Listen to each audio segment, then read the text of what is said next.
Shalom, shalom. Wise Solace speaking. Giving you all a chance to get in here.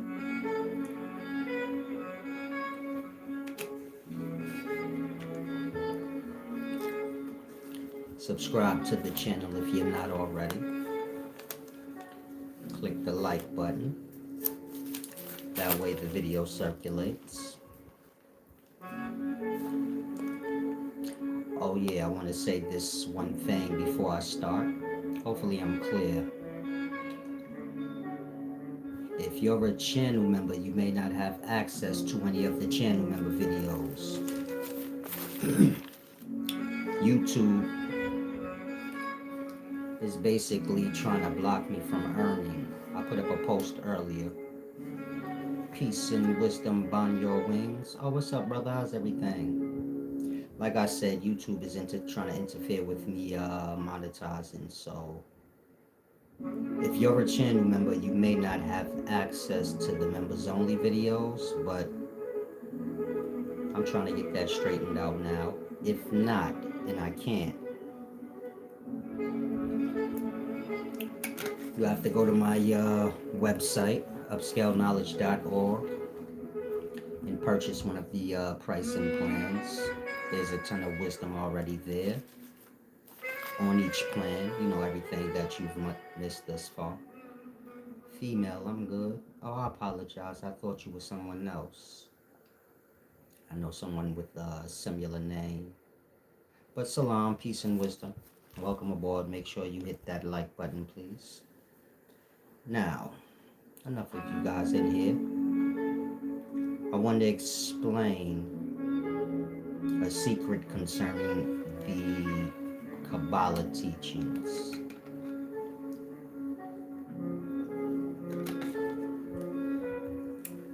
But before I do that, I want to say something very important. This is for those of you that are on a path of wisdom, a true path of wisdom. Of course, you have all the online antics. People looking for shortcuts to wisdom. That's what I call it. But for those of y'all that's on a true path, it all starts with self. You gotta cleanse self, meaning the mind of self, the emotional state of self. You can't have baggage or unstable foundation that you're trying to put something good on. This being the wisdom. So the mind and the emotional state has to be cleansed out before you even begin receiving. Now, whether you do this or not, meaning clean out your mind and your emotional state, it's on you. But wisdom is a heavy thing. In that, if the mind and the emotional state is not cleansed, you do more damage to yourself than good. You know, the purpose of wisdom is so that you be better. Not about you being better to onlooking eyes, but you being better in your ways, meaning your mind being clear, your emotional state being clear, and, you know, not backed up. This is what causes the drag. This is what causes, you know, conflict in the life.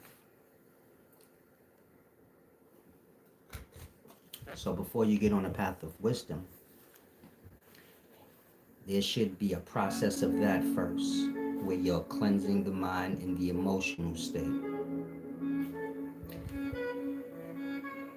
You can do that with me or whoever you choose, but that has to happen first. From there, you have to have a set of principles and morals that you live by to keep you on the path, or you get it?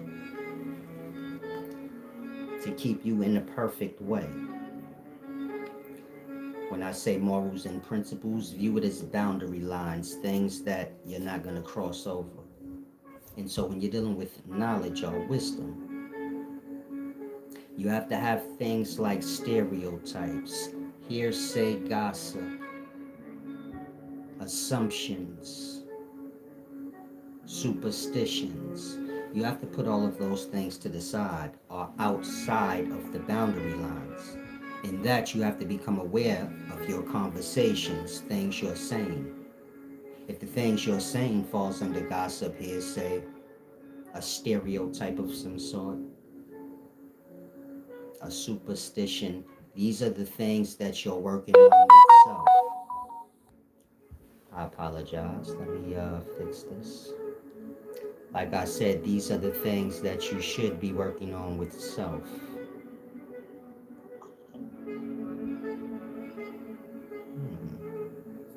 Whatever. Like I said, these are the things that you should be working on with self. Meaning you're a mature person. Or, wisdom is a mature thing. You can't be mature and still living by stereotypes. Superstitions. This is what a lot of the things y'all fall under. Superstition, stereotypes. You can't be mature and live by those things.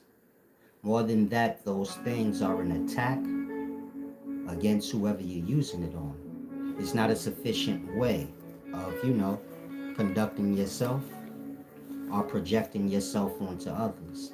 And so these are the little errors in the character that we have to work on if you're on a path of wisdom. There has to be some morals and some principles that you follow. Of course, lying should be self-explanatory. Now, I'm saying that because if you look at, the different things y'all fall into online concerning knowledge, there's a lot of error in the ways. Meaning there's teachers that y'all follow that lie when it's convenient to them. They make gossip if it's convenient to them.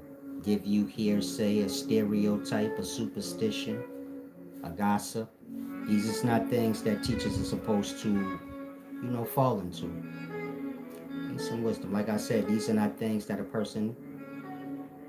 any person, but mainly a teacher is not supposed to be engaging in those things. Teacher's supposed to keep you on the path. And so it all starts with self-awareness. Meaning if you don't have self-awareness, then in moments you become emotional, you may lie. You may be unfair or biased in your perspective. You may spread a gossip. Anything. You get my point? But you have to be self-aware and hold the self to something. Before path of wisdom, or when you're dealing with common people, they project out, they see everything out. They haven't looked in or, put themselves on a scale to see if they're honorable like they hold everybody else to be.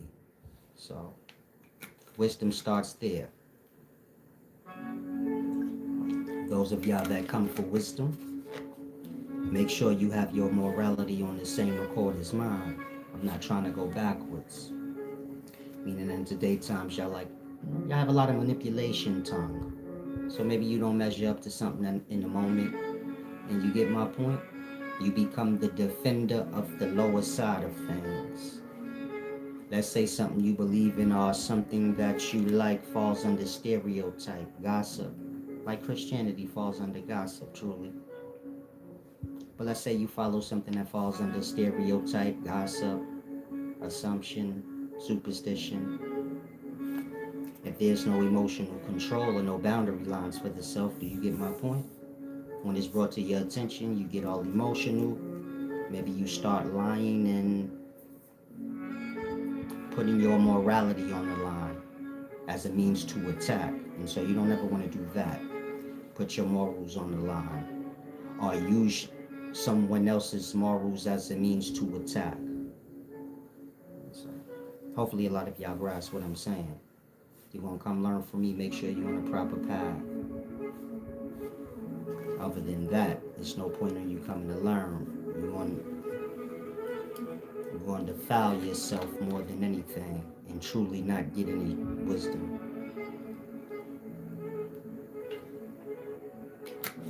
Now let's begin.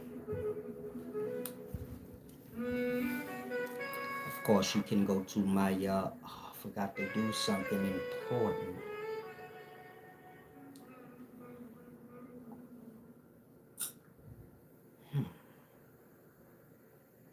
Hopefully the person is watching. I'm going to send you the link shortly.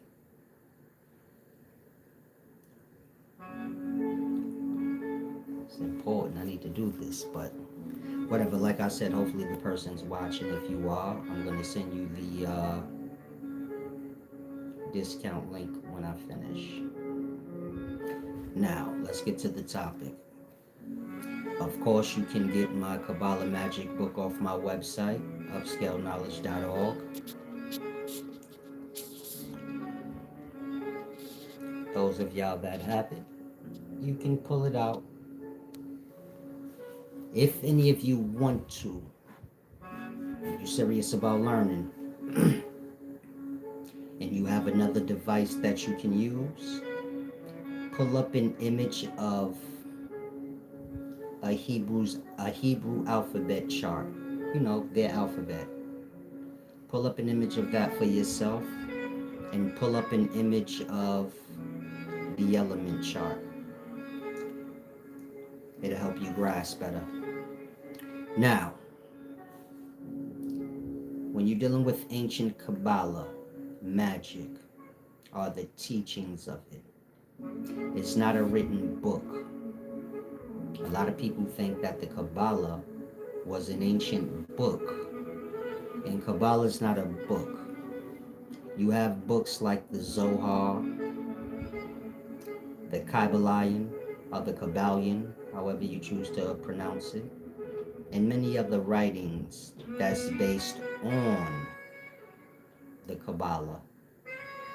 The perspective, the author's perspective on the Kabbalah. So the Zohar is someone's perspective on the Kabbalah, like that.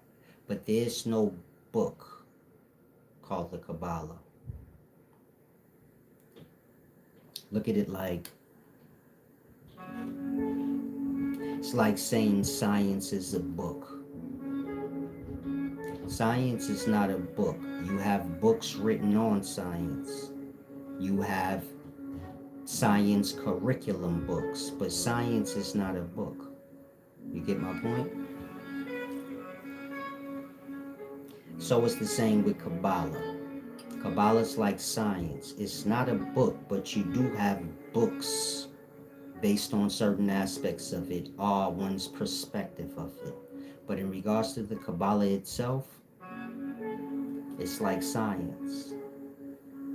It's a spoken thing. It's not a book. Now, lesson 1. Let's start with the word Kabbalah itself. When you're dealing with the ancient Hebrew alphabet, let's say you have a chart in front of you right now. You're looking at the Hebrew alphabet chart.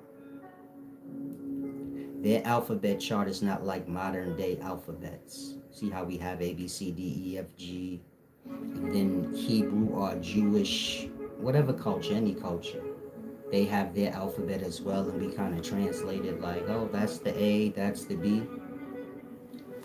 A Hebrew alphabet chart is not like our alphabet. It's not an alphabet at all. I don't even want to say it's not like our alphabet. It's not an alphabet at all. The Hebrew alphabet chart is basically like our modern day element chart. So the element chart has all the letters on it. And those letters represent different elements or atoms. And of course, there's a number by it. Now, when you're dealing with the Hebrew alphabet chart, you'll notice that the letters have a number by it. In that, you have to grasp. You're not dealing with alphabet as we know it, but you're dealing with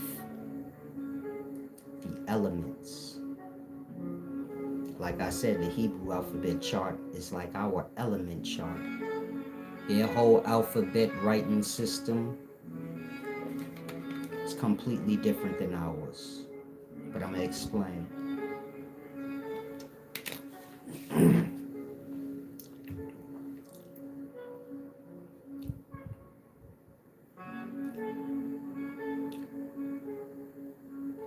The Hebrew alphabet chart has 22 letters. That's their alphabet. But their alphabet chart is like our element chart. Now let's say you're someone and you say, hold on, alphabet is 22 words, meaning there's ours 26 or 27, I forget. In that, the element chart has many letters. In that, you may say, man, it can't be an element chart because it doesn't have enough letters. If you're familiar with the Hebrew letters are their alphabet. Each letter has multiple variations, making it more than just the 22 letters that you see. So when you're dealing with the Hebrew alphabet, let's say the letter has 2 dots under it. It's a whole different sound. Maybe it have a slash above it. Different sound like that. Each letter has many different variations. So they don't have a letter E, but their letter A, let's say with 2 dots under it, is pronounced like the E sound. And of course they had more sounds than we do in regards to our alphabet, but our alphabet is the same. You got A, all those different variations of an A. We just have one letter for it. And no real punctuation around that to show you like if it's a difference. You're supposed to just know from the word, memory. You go to school, you learn different words. You know cat is pronounced cat instead of ka'at because of memory. But there's no like pronunciation around it or like a mark around it for you to know, oh, I should pronounce it like this or that. And so when you're dealing with the Hebrew alphabet, each letter has multiple variations. This makes it, let's say each letter has 5 variations. So 22 letters, that's about 100 and something now. And so like I said, it's an element chart. Now, that's the important part, but we about to go deeper now. But that's the important part I want y'all to grasp. The Hebrew alphabet chart is truly an element chart, and you have to understand it in that way. Now, they still used it to make words, meaning if you understand the element chart, you can merge the letters on the element chart to create liquid. Example, you merge hydrogen with oxygen, the H and the O, and you get water peroxide. It all depends on, you get it? The number in between the H and the O, meaning H2O. It could be H22, meaning equal amounts. But it's the same for the most part, meaning their alphabet, like I said, you can mix those words or those letters on the element chart to create substance, or you can merge them to create words. It's good for both. It's like I say, it's a spell chart. Now, in Kabbalah tradition, there's 22 letters of the alphabet, and those letters are said to be the divine building blocks and a divine energy that comes directly from the creator to the physical. So when you're dealing with the Hebrew alphabet, according to the Kabbalah, it fit more the description of the element chart than letters. Like I said, they say it's the building blocks of creation. Now,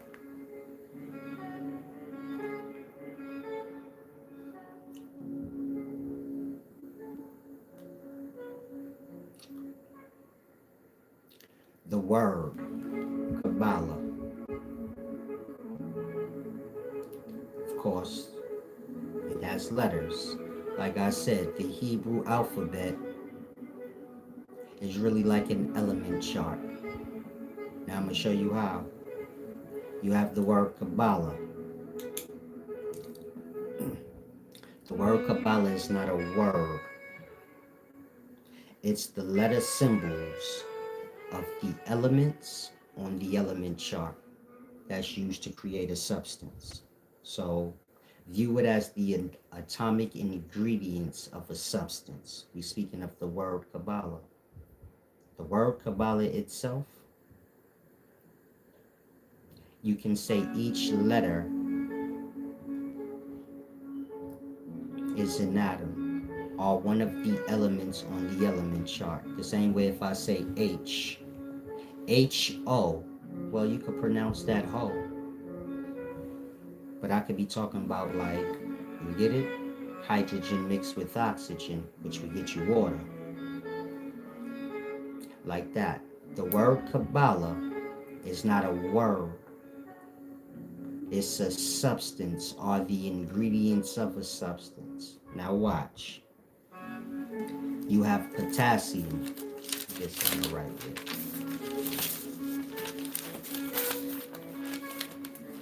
You have potassium. And potassium has the letter Ka. Well, it has the letter K now, but in the past, potassium on the element chart was the letter Ka. So if you have an element chart in front of you, look for potassium. You're going to see the letter K. In the past, it would have been Ka. Now, you have boron. And its letter on the element chart is B. You have barium. Its letter on the chart, I'm writing it down, I'll show you in a minute, is Ba. You have lanthanum.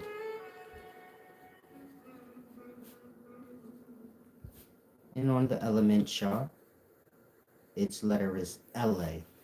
And of course you have hydrogen, and its letter is H. Now, let me just write something.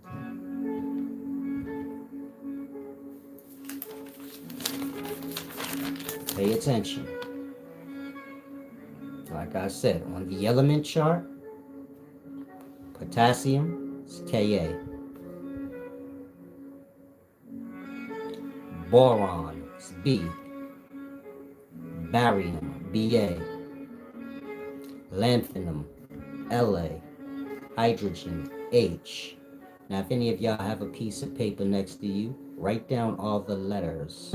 Meaning, write down the letter for potassium. Write down the letter for boron right next to its letter. So on and so forth. Tell me what you get.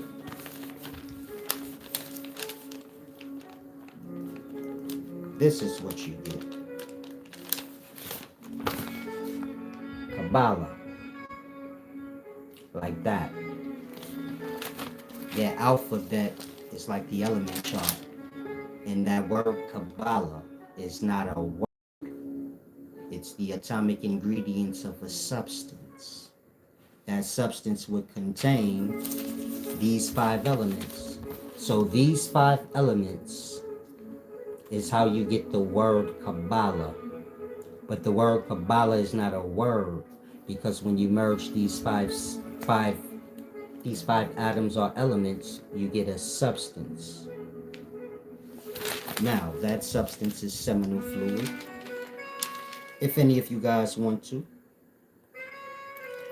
Google, does seminal fluid contain those 5 elements that I just named? Potassium, boron, barium, lanthanum, and hydrogen. Again, Google, does seminal fluid contain barium, boron, lanthanum, hydrogen, potassium? If the answer is yes, then do you get my point? Kabbalah is the word, or Kabbalah is the ingredients of that substance. That substance is important because that's the source of life. Meaning, if you're a woman or a man, you started out as that substance from your father. You know, like how the Bible say Jesus comes from the Father. Jesus is that substance personified. That substance is everything in life, but it's overlooked. Meaning most of y'all, you forgot, like, oh yeah, Jesus is the I was semen at one point in time. My dad did ejaculate me out into my mother, and that's my beginnings. And so that ghostly, thick, yolky substance, that's what Kabbalah is speaking of. The ingredients to a certain substance. Like I said, that substance is all of our beginnings. Before we go into our mother's womb, get an egg, which is a body, and then manifest out as the completed thing. This is why Jesus is referred to as the Holy Ghost. Speaking of that substance, it's all white and yolky and ghostly looking. There's verses where Jesus say, come into my yoke. It's nice here, you get it? Pleasurable. It's speaking of that substance. That substance is tied into orgasm. Do you get it? Jesus say like, you'll never thirst or you'll never be hungry again. Remember that substance has food in it for the sperm that's in it. Meaning it feeds the sperm. It's their whole world. The sperm cells is what's raised up from below because of that substance. Meaning when your dad ejaculates, he has sperm cells in his balls, his lower parts. They're dead down there. But when he ejaculates out that substance raises all them sperm cells up out the balls, and they become yoked up. Meaning they get caught up in the yoke of that ghostly substance. It brings them back alive. You follow? It feeds them. They don't need anything. From there, they go into the womb, and there's the egg cell, or earth. Earth is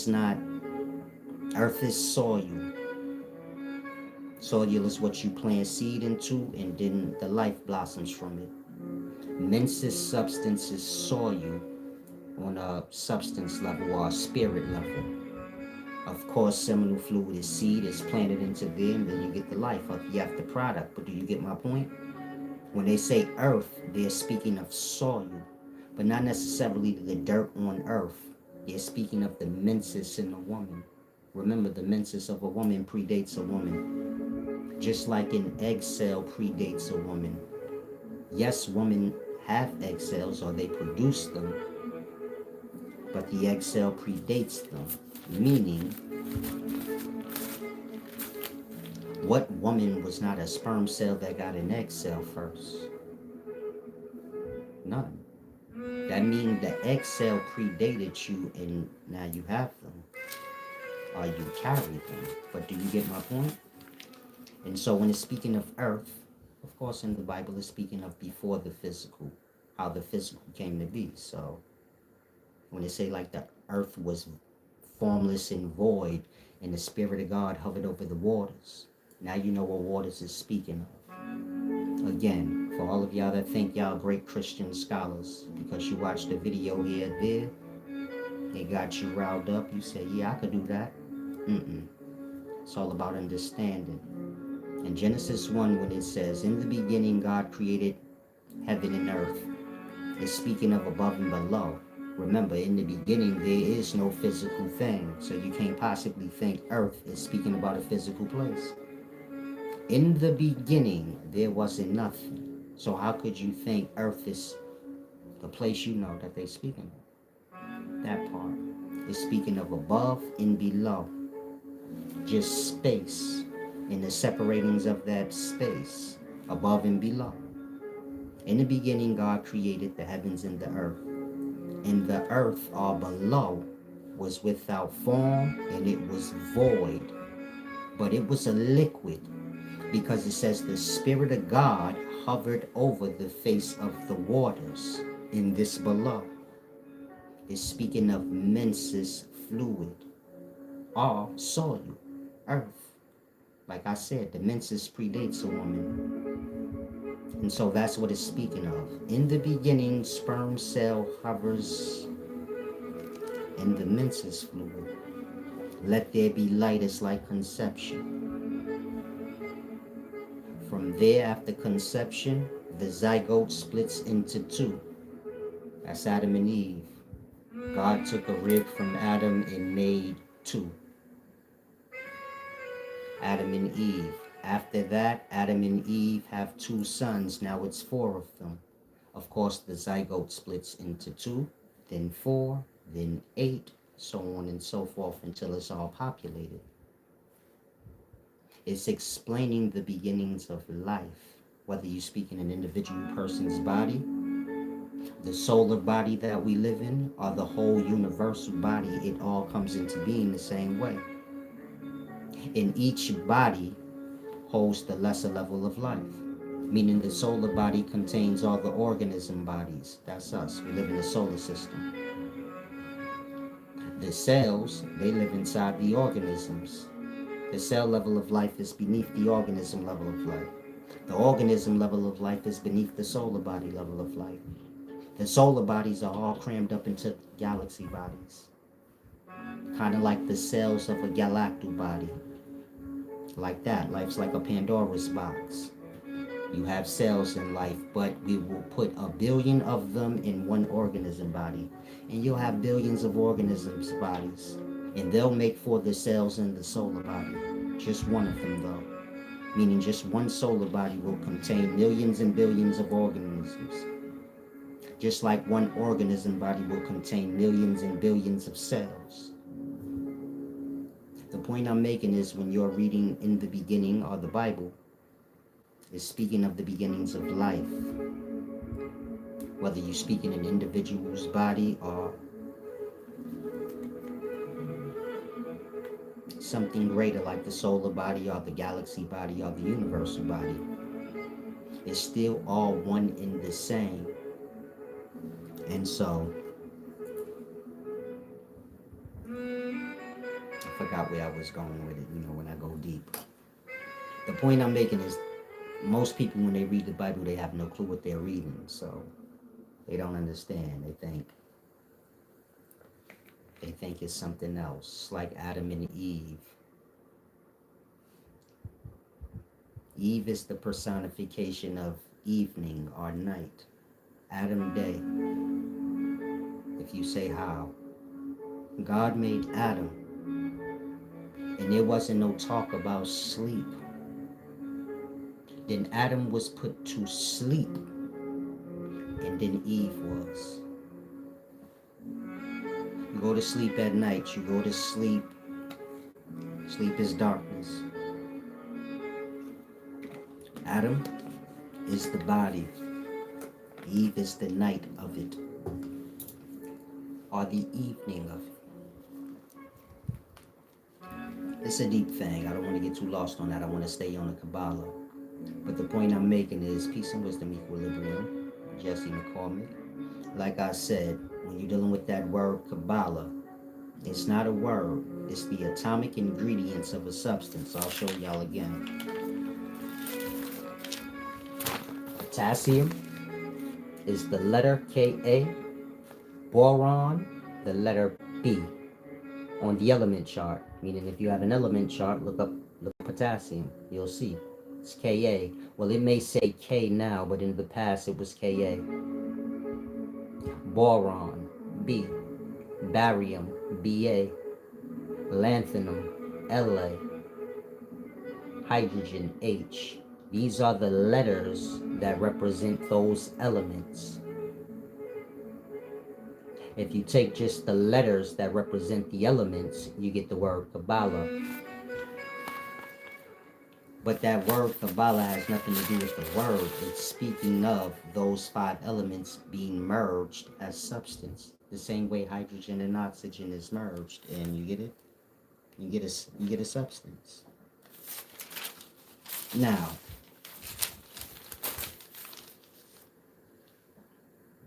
I want you to think of all the names of God in Hebrew. The 72 names of God in Hebrew. Those are not words as we know it. Those are the atomic ingredients of a substance, the same way I showed you with Kabbalah. Kabbalah is not a word, it's the ingredients of a substance. That substance is seminal fluid in that case. Now you have the 72 names of God in Hebrew. Those are not words either. It's the same like Kabbalah. They have to do with element chart. and the merging of elements to create different substances. These substances will be harmful or medicinal, angels and demons.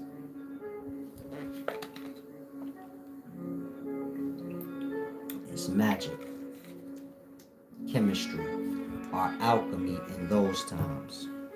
And so,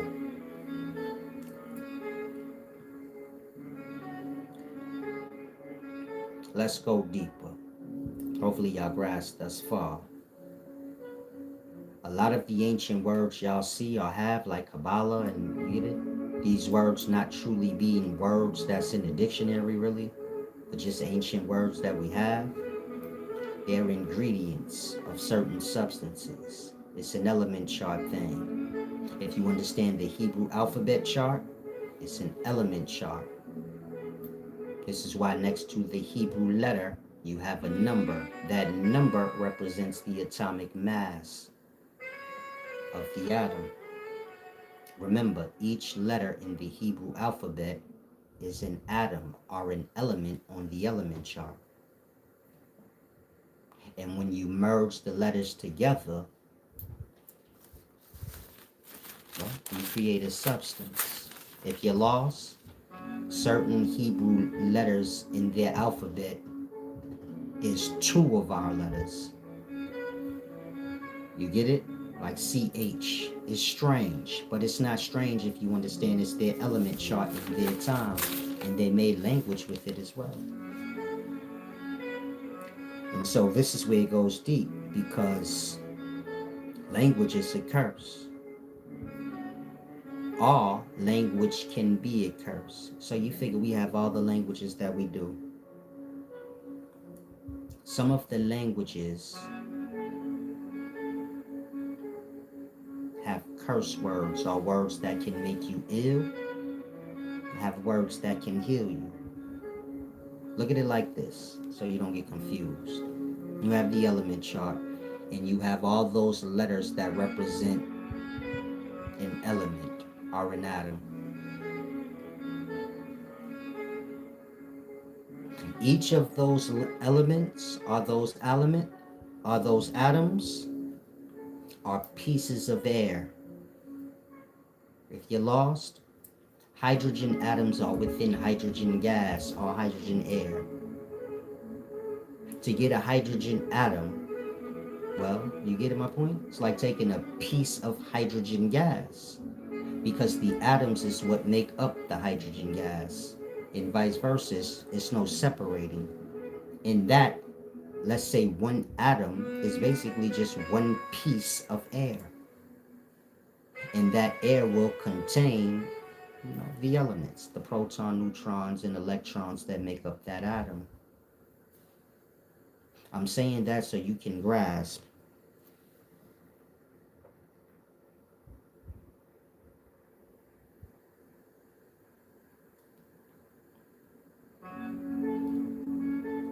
each of those elements, or the letters that represent those elements, is air. Sound is air. And within the sound, you have the atoms that make up that air. Meaning, I'm trying to get you guys to see there's no difference. It's hard to explain without the chart in front of me, but you get my point? Hydrogen, look, if you have an element chart, look at hydrogen. It's represented by the letter H. Let's say that sound is air. Within that air, you have hydrogen atoms. You get it? Meaning it's no different. We're speaking of air, whether you're speaking of words or it being, elements. So when I say the Hebrew alphabet chart is really an element chart, we still speaking of the same thing technically. Y'all words are still atoms, are pieces of air, not y'all words. Y'all words are, you get it? Different atoms merged, or different elements merged. But it's still one and the same. So if you're looking at the element chart and you see the hydrogen atom, hydrogen atoms are within the air. and you get air from sound. In that, every element on the element chart is a specific sound. Remember, we're speaking of the elements when things is in their air format. Every element that you see on the element chart, or every letter that represents an element on the element chart, we're speaking of sound, or air. Remember, atoms are in the air.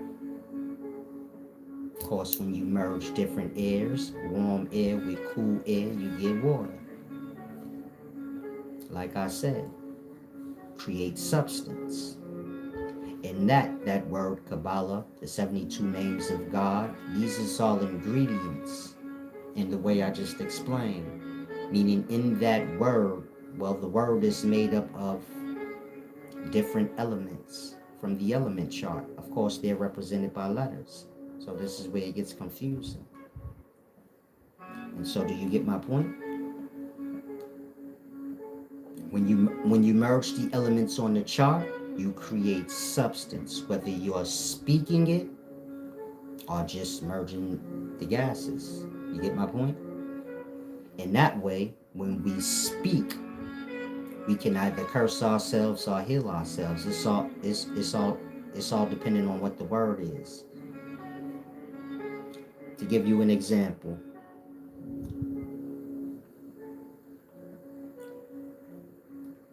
remember I said in every language you have words that can make you ill. You have words that can heal you. Now,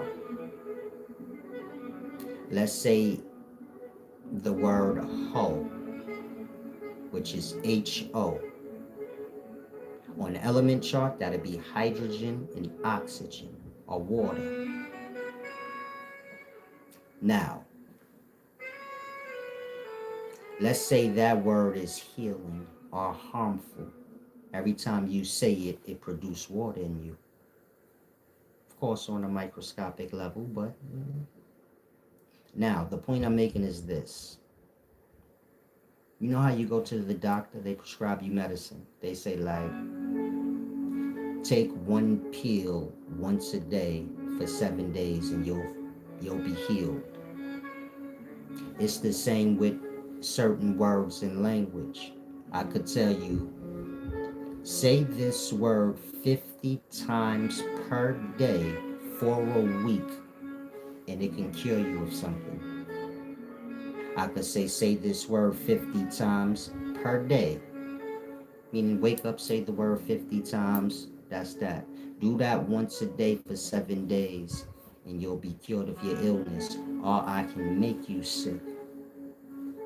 This is how mantras worked in the past.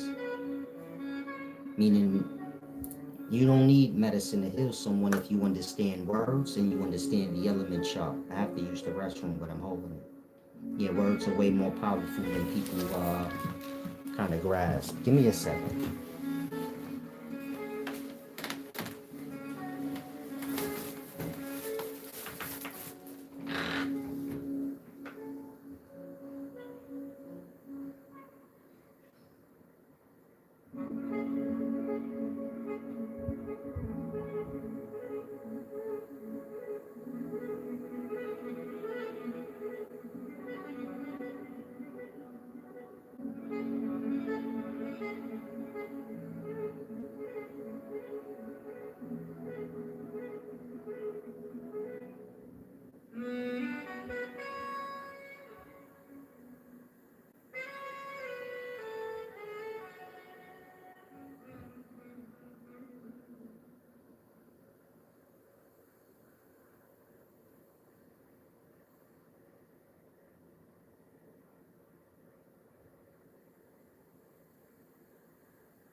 Like I said, words can be used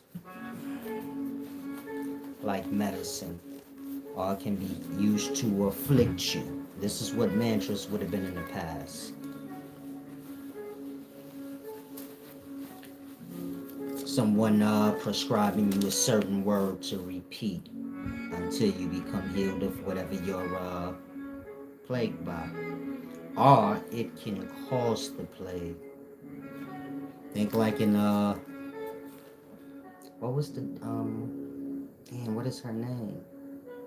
The singer lady, Tina Turner.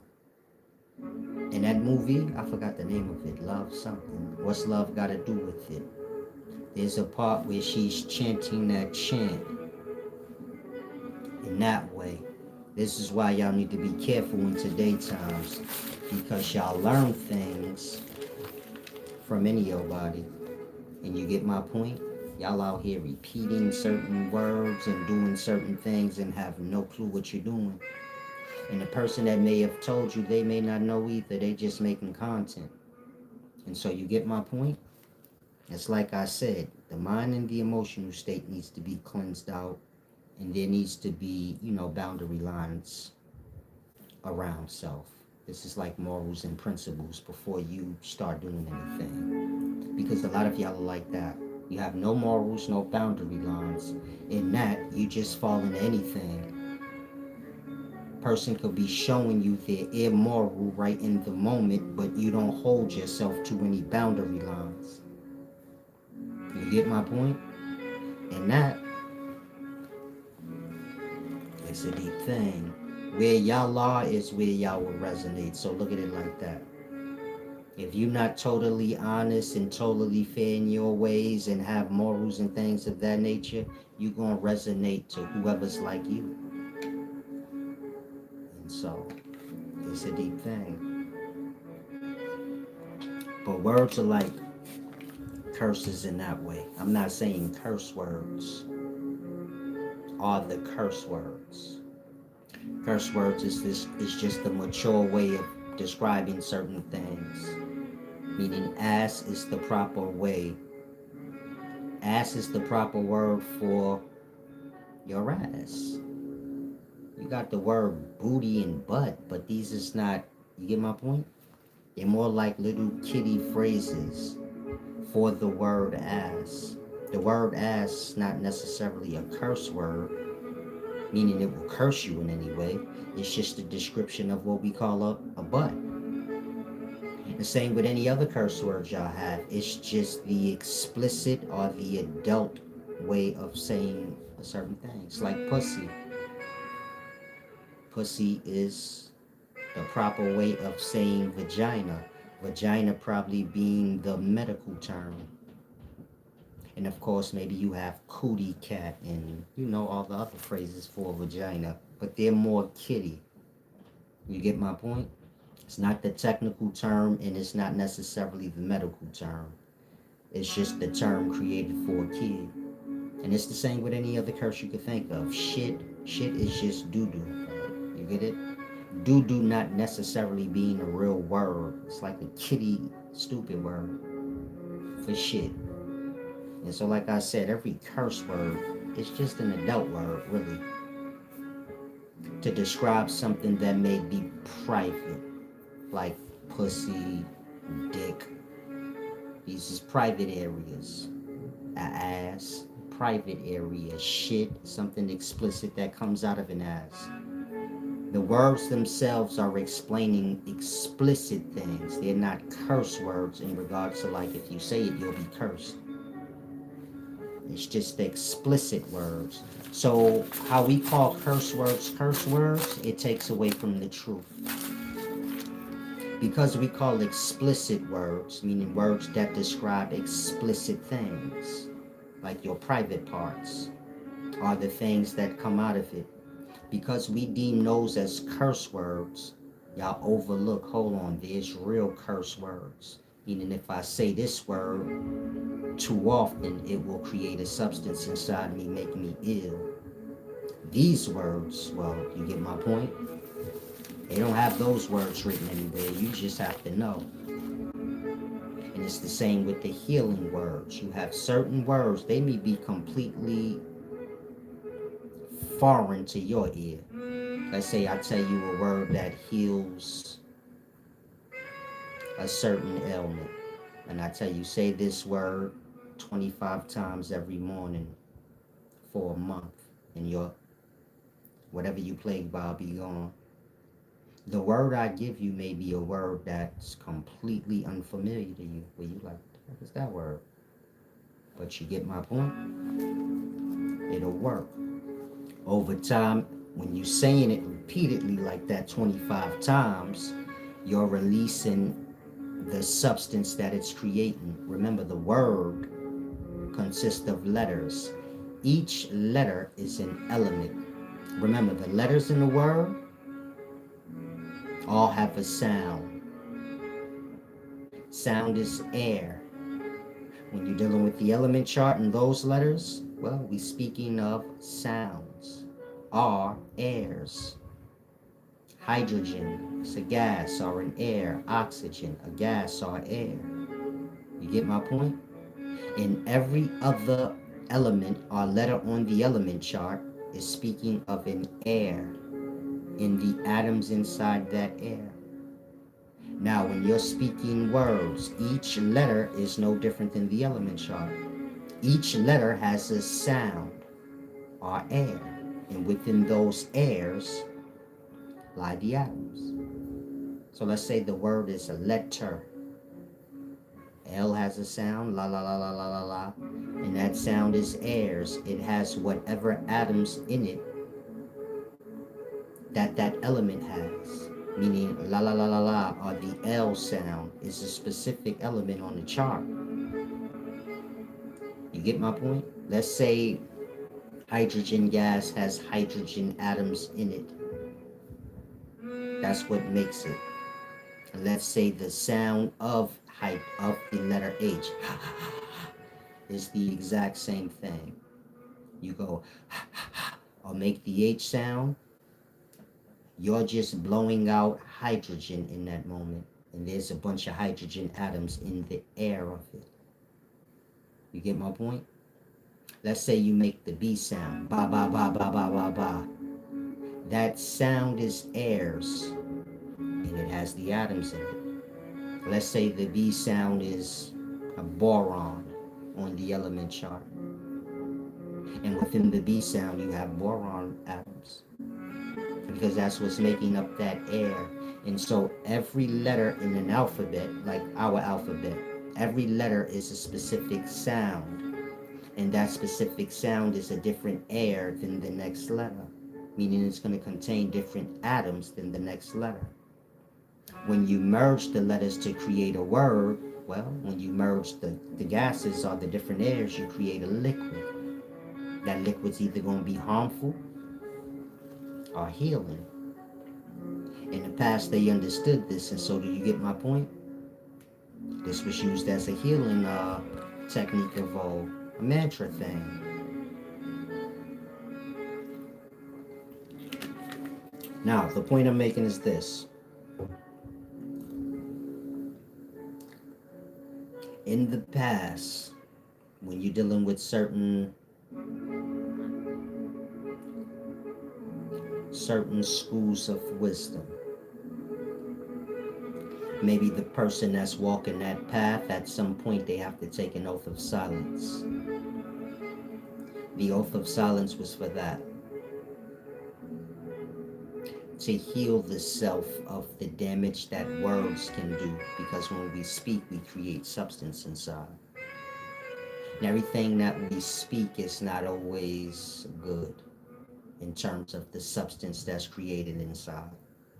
And so do you get my point? When you walk in certain paths of wisdom in the path, you have to take an oath of silence.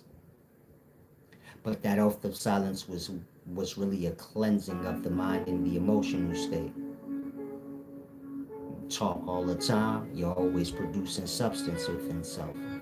If the talk ain't healthy, the substance ain't healthy. Do you get my point? If the thoughts ain't healthy, the substance is creating isn't healthy. And so In certain schools of wisdom of old, like I said, there was a time period that you may have had to go without speaking. A time period of silence, like an oath of silence. And it had to do with that. Cleansing the mind and the emotional state out of all the damage that words do. But it's really not about speaking. It's about the urge to speak. So the oath of silence, or you go into time being silent, has nothing to do with you learning to control your having your. It's not about your learning to control speaking. Where you say, I don't have to speak, I could just be quiet. That wouldn't matter if you still have the urge. Meaning if the mind is still talking, it's the same as the mouth talking. The mouth is just spewing out whatever's on the mind. In that, the oath of silence has nothing to truly do with the words coming out your mouth, but it has to do with the urge in the mind to talk. This is where y'all get the mental chatter from. There's things you want to say you may not. It becomes built up in the mind. In that, the oath of silence has nothing to truly do with speaking words, but it has to do with the words in the mind and the urge to speak, which is creating, you get it? The mental chatter. Or the chit chatter coming out of the mouth. And chatter never ends, meaning when a person talk a lot with their mouth, they just talking what's in their head. But even if they close their mouth, their mind still got all that they said in it before they said it. Probably more in their mind than what they said. And that, do you get my point? The oath of silence have to do with the urge in the mind. The urge to speak. And of course that comes from, many different things. Mainly judgment though, or perspective. So let's say I tell you, don't have a perspective on anything, just see. Whatever happens, don't let it have any emotional effect on you. Don't, just see. That's it. Most people can't do that. They can't just go out in the day, see all they do without having a perspective on this thing or that thing. Usually when they have a perspective on this thing or that thing, they don't say it. They keep it in their mind. Let's say you're out and about and someone sees you and they start to judge you. It's not likely they're going to come up to you. You're probably a stranger to them. It's not likely they're going to come up to you and tell you what they think of you. But it'll be going off in their mind. And so you get my point? You want to fight those urges, meaning you have to become self-aware of the judging mind or just the perspective of the mind. Keep the mind from going into a perspective. Then there's no urge to speak. Y'all only have urge to speak when y'all have a perspective on something, an opinion on something. But if you have no opinion, do you get my point? Y'all have nothing to say. And so it's becoming aware of that. The more perspective you have, or the more opinionated you are, the more mental chatter you probably have. Because of course, opinionated people don't speak their mind, they keep it to themselves. And that, do you get my point?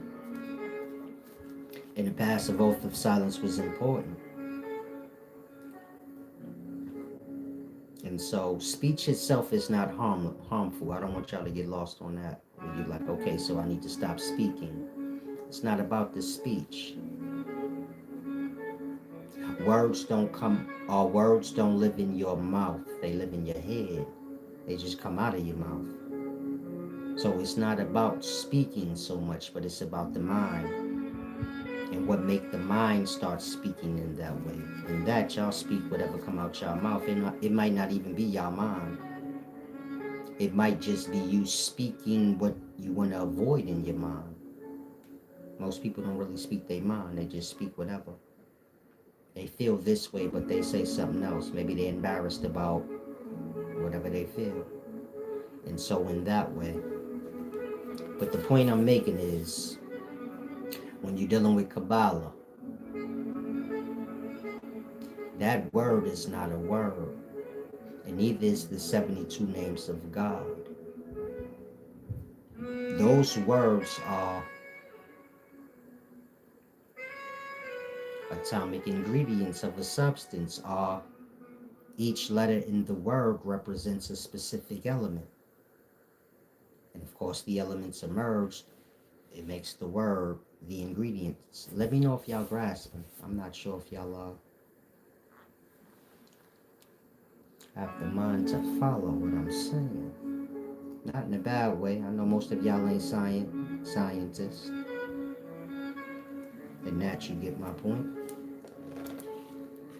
You might can't follow a real conversation pertaining to real knowledge. Y'all good at, opinionated talk.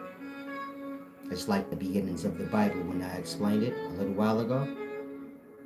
Most of y'all read the Bible, you get lost in the conversations with people about the Bible, and the conversation is all opinionated. Your opinion or your perspective of what you think it say, but that don't hold no merit. That don't matter. It's saying whatever it's saying. And you either have the understanding or you don't. Meaning there's a thing called understanding. You have to have understanding before you can understand. You can read anything you want. If you have no understanding, it wouldn't matter. Give a complex book to a little kid that can read. Let's say an 8-year-old can read. Give them a book that's way beyond their years. They can still read the words in it because they know how to read. But do they understand what they read? No. Like that. Y'all can read all day, but if y'all have no understanding, y'all can see all day. Y'all can hear people talk all day. But if the mind truly have no understanding in it, do you get my point? It's going to lead to y'all guessing and having opinions on things that mean whatever they mean. It have nothing to do with your opinion or your guess. When you pay attention in modern day, everything is opinion and guess. When you're dealing with science, our scientists have theories, which is a guess. Why are they guessing for? What's the answer like? When you're dealing with people in religion, it's all belief and hope. Yes. Why? Why we don't have no sure shot answer? Why do we have beliefs and guesses as the truth? Again, a Christian never seen Jesus or God or know any of that to be a fact, but it's promoted as a fact already. Even though it's supposed to be a belief, a hope and a faith, meaning you don't know if it's real or not. That's why you believe and you hope and have faith. But my point is, why do everything that we got here on earth boil you down to that? You a Muslim, it's the same for you. You didn't see Allah. You was born into this world. Your people was Muslims already. They told your ass you better worship Allah, get the fuck out of my house. That's how ruthless religion truly is. I don't want to hurt nobody's feelings, man. Religious people are evil, man. They will threaten you. The God in their religion threatens them. You don't do what I say, I'm gonna send you to hell, whatever. In that, some of y'all probably heard that young. Your mama, your daddy told you you gonna be a Muslim or you gonna get out. Like, you can be a Christian in this household or you gotta go. Like that. It's deep. Y'all don't take accountability of this. And they doing all of this because of a guess. Meaning y'all learn guessing theory as truth. Belief as truth. You have lie, you have belief, and then you have the truth. The truth is a fact, undeniable. Belief is when you don't have the truth and you ain't sure if it's a lie, you don't want to accept it's a lie. So you caught in limbo between truth and lie. That's what belief is. I'm caught in limbo playing stupid with myself. And say, I'm a Christian, I'm a Muslim. This is what you are. Per se. You're caught in limbo between truth and lie. You have no truth of nothing that you say. Meaning there's no fact of nothing that y'all believe in. But Y'all haven't accepted that truth, and you get my point. Y'all haven't accepted that it's a lie. So y'all lost in limbo. This is belief. Many souls die in that frequency. Think of all the people y'all know that died with a religion, which is to be in limbo. So they end up in the limbo place. Dante's Inferno, different writings on the hell speaks of that place, like the place for undecisive souls. A lot of y'all think playing the middle ground is like the safe place. It's not. It's the limbo place where you're like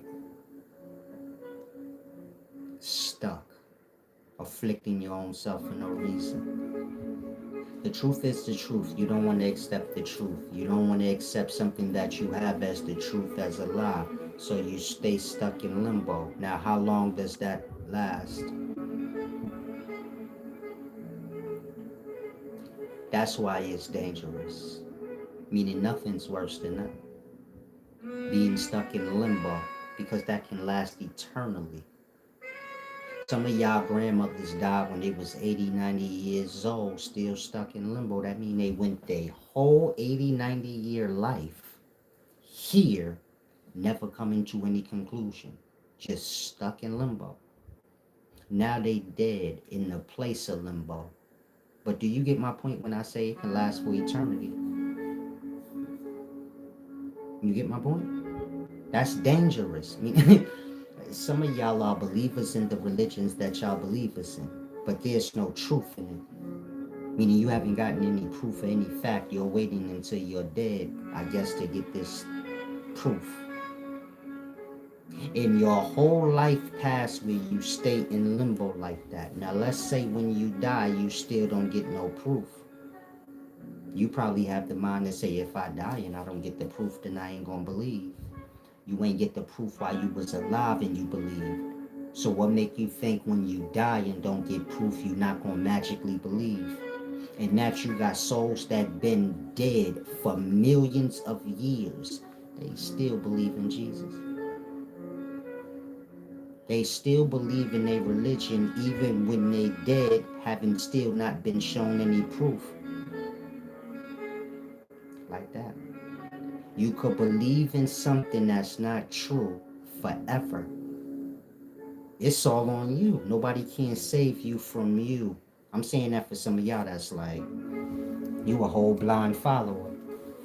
You think following whatever the world talking about is cool. But when y'all do that, y'all put yourselves in limbo. We speaking mentally as a soul. I'm trying to make sure y'all fully grasp what I'm saying. A lot of y'all think, you see how it say like the truth will set you free? It mean like that. A lot of y'all are stuck in limbo. Are you stuck in a lie? Y'all put yourselves in. You put yourself in that lie. But you get my point? How long? Let's say you a Christian, you come here, you watch me, maybe you a Hebrew Israelite. Come here, you watch me because you know you can't get no real wisdom from nobody in what you follow. But you still a Hebrew or a Christian. But you have to come here. Now let's say that's your reality.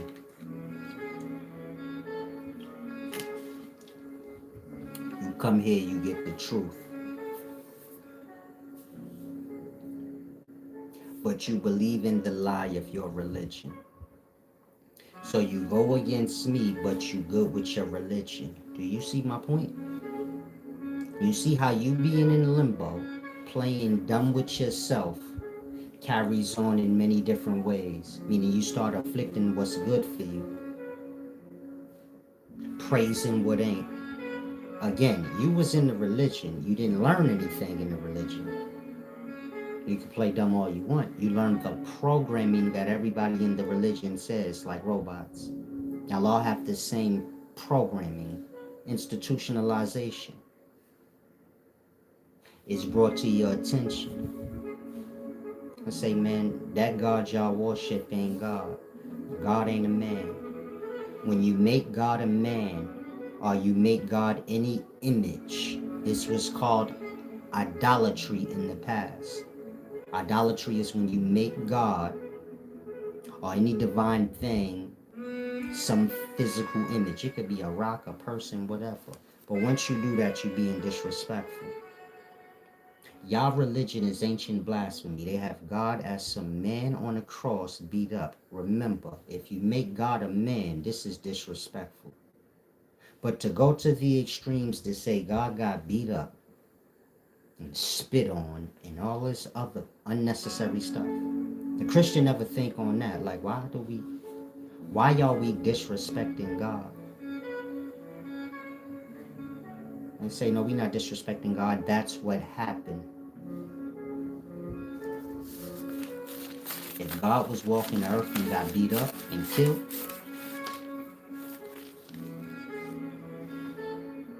then it's over. You gotta accept one truth or the other.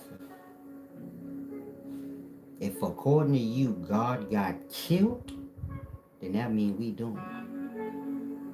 Think on that. You say, no, he gonna return from the dead.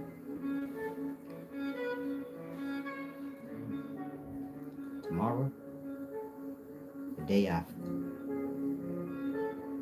Because as of now, according to y'all, God got whacked out. God got killed by men. God always get killed. God always get killed by men. I don't want to hold none of y'all. You can go to any story you want, any ancient story, anything you want to know. You say, what happened to God? Man killed him. Men always kills God. That's what they do. You a Christian? Who killed God according to your religion? I'm just asking. Jewish people, right? His own Jewish brothers and sisters, right? This is people, men, mankind. In that, if you a Christian, you can't be like, oh, he wrong when he say man killed God. Shit, your religion say that.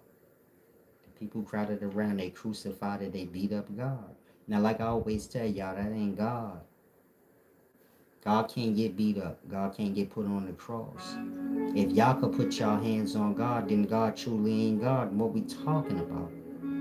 God is the hidden force that y'all can't do nothing with. The small thing. The source thing. Everything come from the source, but the source is just a small thing. Think like a seed. The big ass tree come from the seed, but the seed was just a small thing, and you can't do nothing to the seed. The seed is buried in the ground, then the tree or the fruit blossom. Then you go dig in the ground for the seed and you can't find it. It's hidden in the fruit. Again, you put the seed in the ground, but it's not there no more. It's hidden inside the fruit.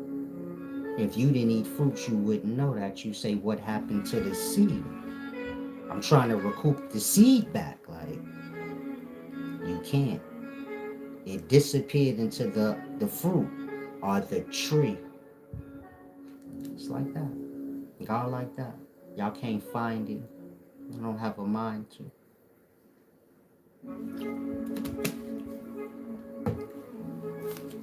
But y'all lost in limbo.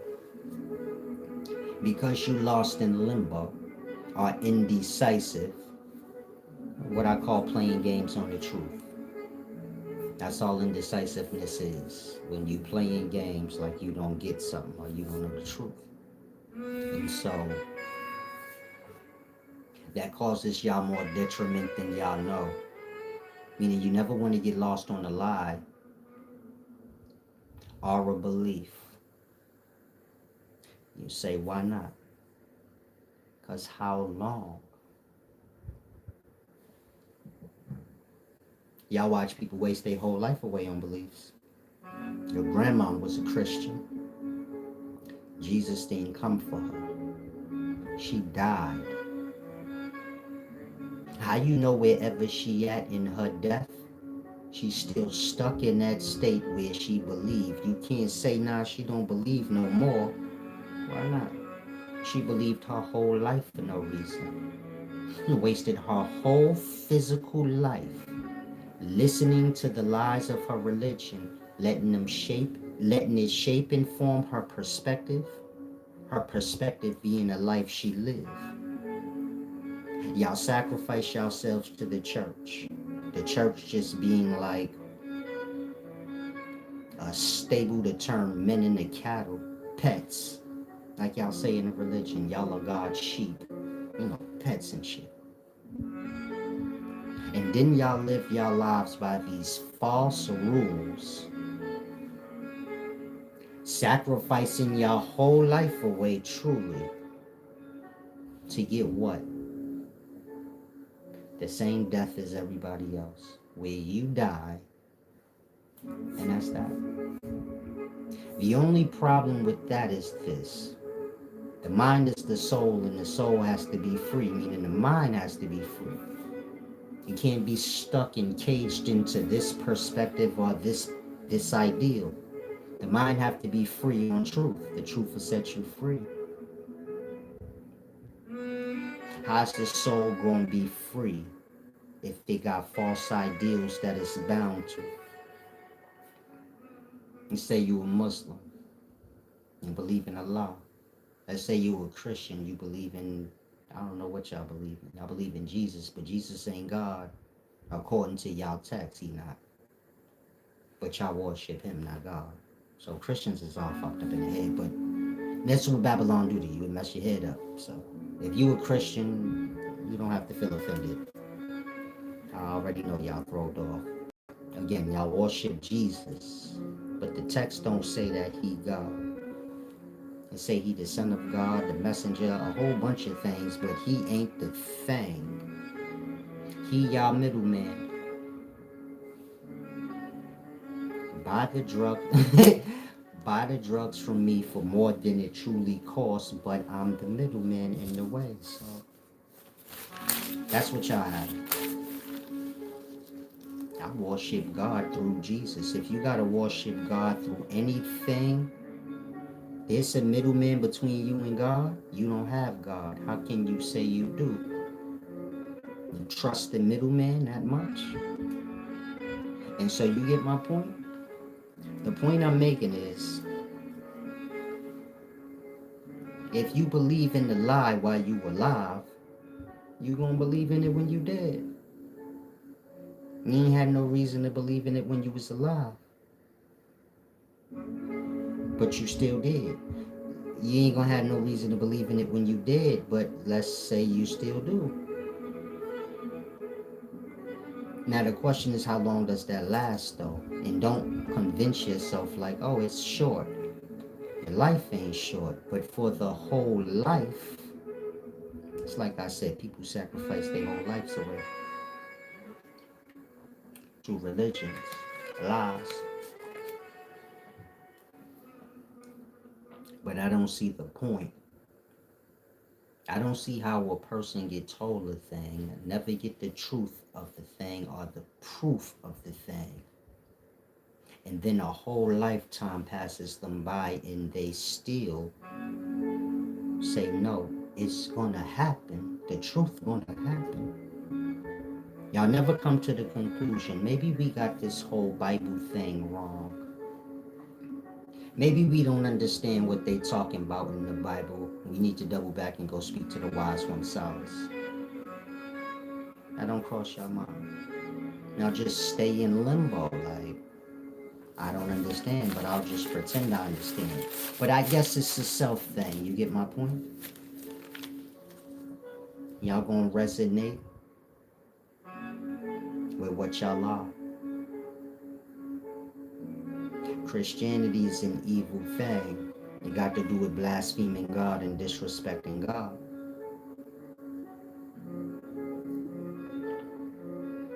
The Christian is whatever they was. A pimp, a drug dealer, a prostitute, a jailbird. Whatever the many low things that Christians are. And they turn their life over to God after they have exhausted themselves in their ill ways. There was no moment of redemption. You get my point? Y'all will be a prostitute by night and in church by morning. There was no cleansing process, no redemption process. You can just run to the religion in any way that you are, lying to self, like just because you came to this religion or this church, now you're a good person. The point I'm making is because y'all lie to yourselves in that way, well, y'all resonate with what y'all are. Because you overlook yourself and you think there's a cheat code, and you think it's as simple as, oh, I just go to church now, so that make me good. Because you lie to yourself in that childish way, that's why you resonated into that religion or that church that you go to, it being nothing but lies. Again, if God was in front of every Christian breathing on earth right now, and he asked them, you really believe in me? They couldn't lie and say, yeah, I do. He'd know. He'd know y'all all lying because y'all have no reason to believe. It's like I'm God and I'm standing in front of y'all and I say, you really believed in me as God? And you be like, yeah, I did. And I ask you why. Why'd you believe that I was God? What you gonna say? Because the book told me to? That's not a good enough reason. It's like if a woman asks you, why you love me? What the fuck you gonna say? Because I read this book? She gonna be like, huh? Tell me the reason why you love me and make it make sense. Otherwise, you just bullshit talking me to death. Same with God. If he asks a Christian, why you believe in me? They got no good reason to say. They believe in God because they was born into a household that was that. According to y'all God know all truth already before it's spoken. In that, do you get my point? Every Christian is a liar because you can't lie to God. Christians serve the world. And so look at me, world. I'm a Christian. They forget. Is that gonna work on God? All the fake stuff you do to like make people believe you're righteous, is it gonna work on God though? Or are you what you are? Which is a liar, a believer in hearsay, and every other low thing. It's a Christian, not a gossiper. Is a Christian, not a believer in hearsay. We ain't even talking about their religious beliefs, but just anything. That part. These are all low things. Corrupt things. Errored ways. They skip past that. But is that going to work when they see they God, supposedly? Meaning if you a Christian or a Muslim, how you going to cheat God? You could lie to me and say, yeah, I believe in Jesus the Christ. Fine. I can't prove that you don't. I can prove that you don't. Because you never seen it. How you gonna believe in something you never seen? You tell me. I tell you Santa Claus living in the North Pole so you could believe me, but never seen it. So to convince other people, no, I really do truly believe it. Believing is seeing. Everybody knows that.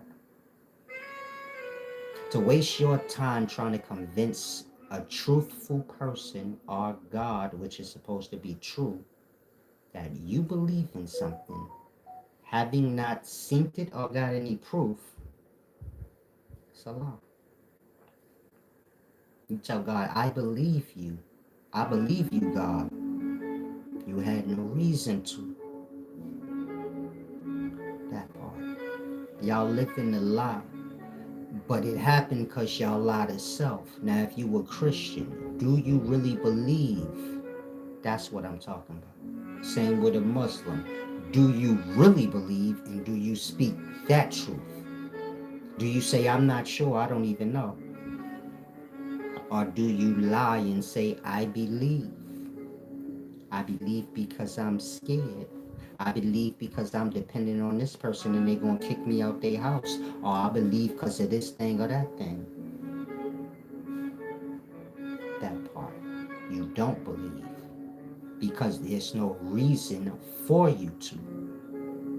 You believe because you feel like you'll be accepted by the world being whatever circle you were part of, but that's what you do it for. The Christians say they believe in God because they want to be accepted by their Christian circle. They don't say they believe because they really do believe, because they don't have any reason to believe. Now, once you lie to yourself, do you see how you start lying to God? Meaning yourself and God is connected. Before you can get to God, you have to go through yourself. Y'all lie to y'all own self. And that God don't have to waste his time being bothered with y'all. Can't even be honest to your own self. And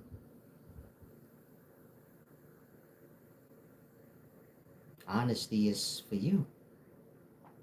Again, if you a Christian or a Muslim and you know in your heart you really don't believe, why you don't say that? It don't matter why you don't say it. What matters is you lie to yourself in that moment when you don't. You're not being honest with yourself.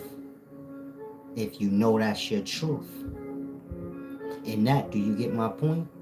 You'll never have access to God because you lie to your own self.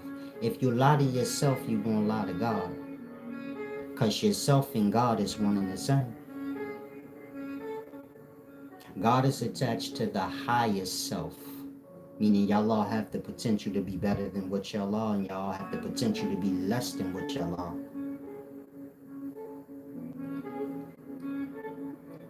You evolving into your better self is the only connection you have to God. But you can't be your better self lying to yourself. When you pretend like you believe in this thing or that thing, we speak in religion or any other hearsay y'all have in life. When you pretend like you believe it, you lie to yourself. From there, do you get my point? You gonna lie to anybody. You say, no, I won't. Well, when a Christian lie to themselves about how they believe, then they tell everybody in the world they do. They already have it in their mind that they're going to lie to God. They don't have that scenario in their mind, but according to their religion, they're going to die and be around God. Which means they're going to lie to God. When God say, did you truly believe me? Did you truly believe in me, or did you just blaspheme that out your mouth all day? Not really having any belief. Remember, you can't lie to God. So if you say, yeah, I really believed you, knowing you didn't, you can't lie to God. That part. That means a Christian already got it in their mind, a lie to God, or they don't believe in God so much that they didn't even think about that part. You a Muslim, you a Christian, why you lie so much? Simple simple question. Why you lie so much? To self we talking about. And so it's like I said, whatever you are, you gonna resonate with what you are. And that y'all need to start paying attention to y'all ways. Not how people gonna perceive y'all, but y'all need to start perceiving yourselves. Like I said, put the self on the chopping block. Do you measure up to any honor or truth? Or do you just say anything and go with anything? That part. And so like I said, when you're dealing with hell and teachings concerning it, you got many different aspects of hell, but you got many different aspects of the soul, or you got many different souls in different states of their being when they die. Your mind, how it is, and your emotional state is how it is when you die. Meaning you have your beliefs, your lies, whatever you want to call it, whatever errors in the emotional state you have all of that when you die. The next person have whatever they have with them when they die. In that, do you get my point? Got many different states that a soul can be in. And all these different states make for place. Let's say you somebody right now, right? You burning up inside with envy, bitterness, hate, something. It just always sets a fire inside of you. Whether you act on it or not, it just eats you up inside. You live in hell right now.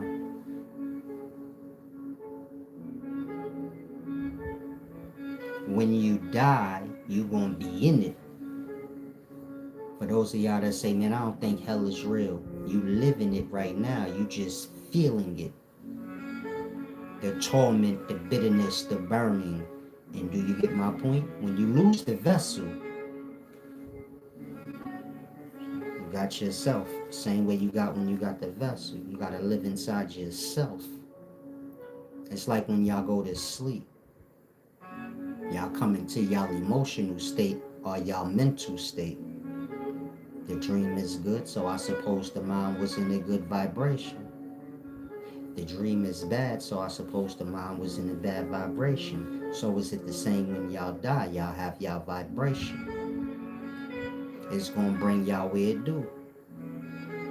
And that, a lot of y'all that have a lot of bitterness built up and all other things, you better get to that before you die. And make for your long dream or your afterlife. And like I said, that can last for eternity. How many of y'all have beliefs? Belief ain't the truth. Belief mean you ain't get there yet. But how many of y'all have beliefs for your whole physical life? What make you think you're not gonna have belief for your whole physical death too? I'm trying to make y'all to get, like, if you're a liar or a believer is somebody that accept lie. A liar is somebody that speak it. If you accept lie, how long that lasts? I keep saying that so y'all can grasp. Nobody can save you from you. Say you say, I'm waiting on Jesus to come back and I'm gonna know my proof then. You don't know what Jesus looked like. How about I'm Jesus? And I'm telling you now, like, you got everything wrong. You don't know what Jesus looked like. So you know what you're gonna tell me? You not Jesus. You solace. When you die, Jesus come to you. How you know that's Jesus? You don't know what Jesus looked like. Anybody could say they're Jesus. And you either gonna believe or you not on your own accord. But the point I'm making is nobody can save you from you. Meaning you a lie receiver, so you gonna always get lied to. You're gonna always get the lie. And it's gonna be like that because can't nobody change your mind, only you can. In that, if you're a Christian, you're waiting on this proof for this lie you have. Then when I say how long does that last, there's no thought in your mind to say, hold on, I get what he's saying. I can go for eternity. It wouldn't matter if God himself came to me and made, nope, nobody could change your mind. If you say, no, God could change my mind, you way too gone in lie, because you don't have a face for God. So how can you discern if it is God? What you gonna say? I'm gonna know from what he said?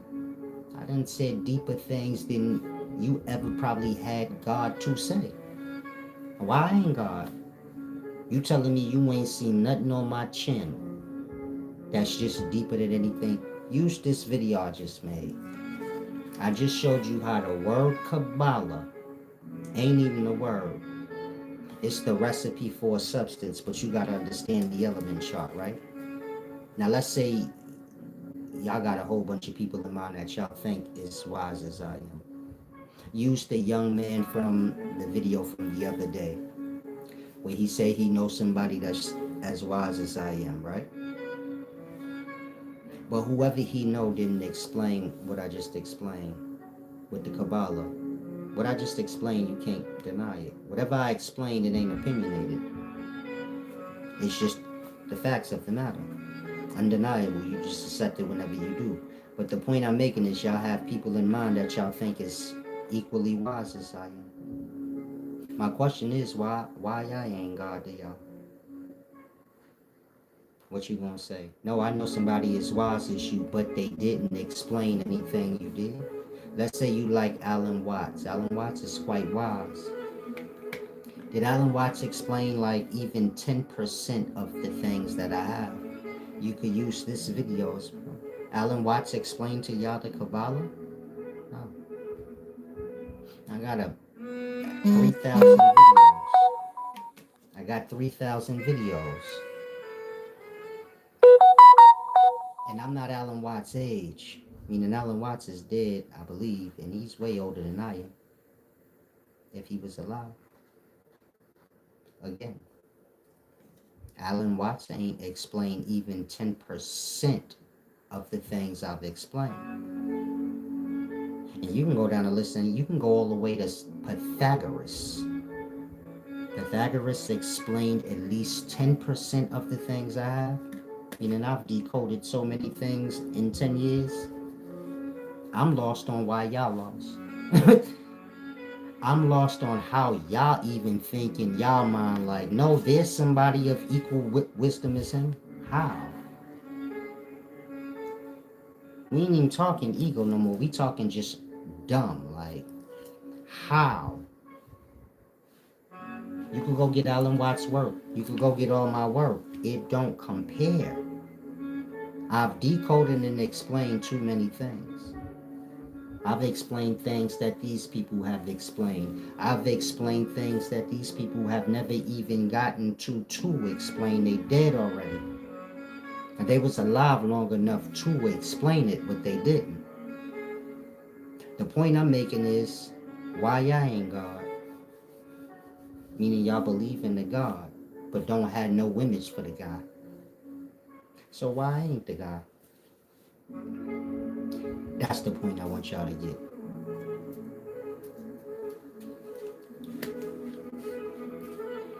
Y'all own God, because whatever y'all say to y'all own self is what y'all go with. In that, if God came to y'all, you gonna believe God or not. It don't have nothing to do with God, it's all to you. You believe in God right now, but don't know who God is. And you do that because you want to. It wouldn't matter if it don't make no sense, you still do it. You got this thing called ego, where you can just do what you want still. And that if God come to y'all, y'all could say, I believe this is God or not. And that you could be lost in that ego for how long? I'm saying it so that if you're a Christian, a Muslim, whatever you are, ask yourself how tingled your mind is and how long is it going to be like that? Because nothing's coming to give y'all the truth in terms of however y'all got it in y'all mind. The truth was already given to y'all. Y'all already have the truth, meaning you already have a mind to know what a lie is. If I tell you to believe me in a certain amount of time go by, well, how much time do you give me? And that, do you get it? Y'all have no excuse. You're a religious person, it already been proven to you it's a lie. You don't accept the truth. So the question to you now is, how long? According to you, you gonna know the truth someday. When? How's it gonna happen? Because it already happened and you passed over it. So what's this truth that you talking about and you accepting it? When does that happen? The Christian and all other liars, religious people, that part, that's the part that skip right by them. They just go with all these lies, but they don't know why. According to their brain, God gonna tell them at some point what's the truth, but they don't know what God look like. They don't know nothing of God. That in that, whoever come to them and tell them this truth, well, how we know that's God? You see how they got this whole lie tangled up thing where the mind haven't even begun to think straight. Meaning if you a Christian, you haven't even begun to think straight. You're not even in real life yet. Meaning you have not awakened to the reality that I'm in life. This is not some game. This is not some movie. This is not some play like in my church where we come every week and play and have a nice little play where the pastor do his little song and dance and we all do our song and dance in the audience. The play. They didn't get to the self-awareness of that yet. Hold on, this is real fucking life and I'm going to die. And I have no clue what to do or any clue on anything. I'm just here in church with my wig tilted to the side. Like that. Y'all have put blinders over y'all eyes. There is no truth in y'all. This is why y'all haven't thought of any of these things. This is why it never popped in your mind. I can't lie to God. I go to church and I still be fucking lying. I stop cursing, but I lie still. I fornicate still. I do everything on a moral level that I did before, but the only thing I do different now is like the shallow things. I don't curse. I don't let my ass hang out like I used to when I was younger. You know, females, they like to let their booty show. I'm sorry. I have to use the restroom again. Hopefully y'all grasp what I'm saying. Because it's only to save some of y'all. No clue where y'all gonna end up. And it's only because y'all don't think.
Oh,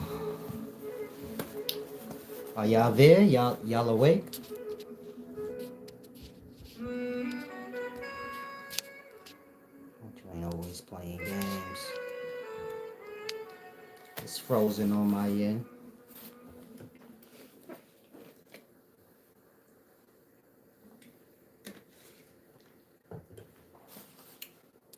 I can't see any comments. I can't get unfrozen.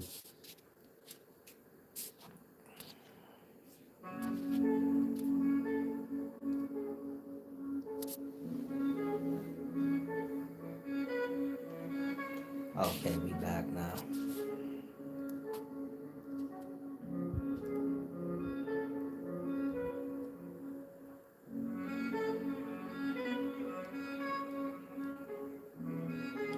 Okay, y'all seem like y'all grasping.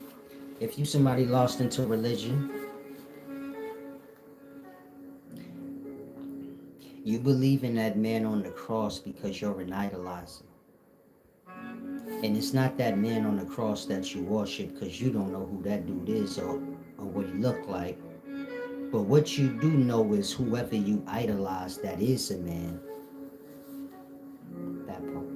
Y'all don't idolize people? It could be a star, this thing or that thing. But it's a person. Whoever you idolize is truly who you worship. Y'all worship men.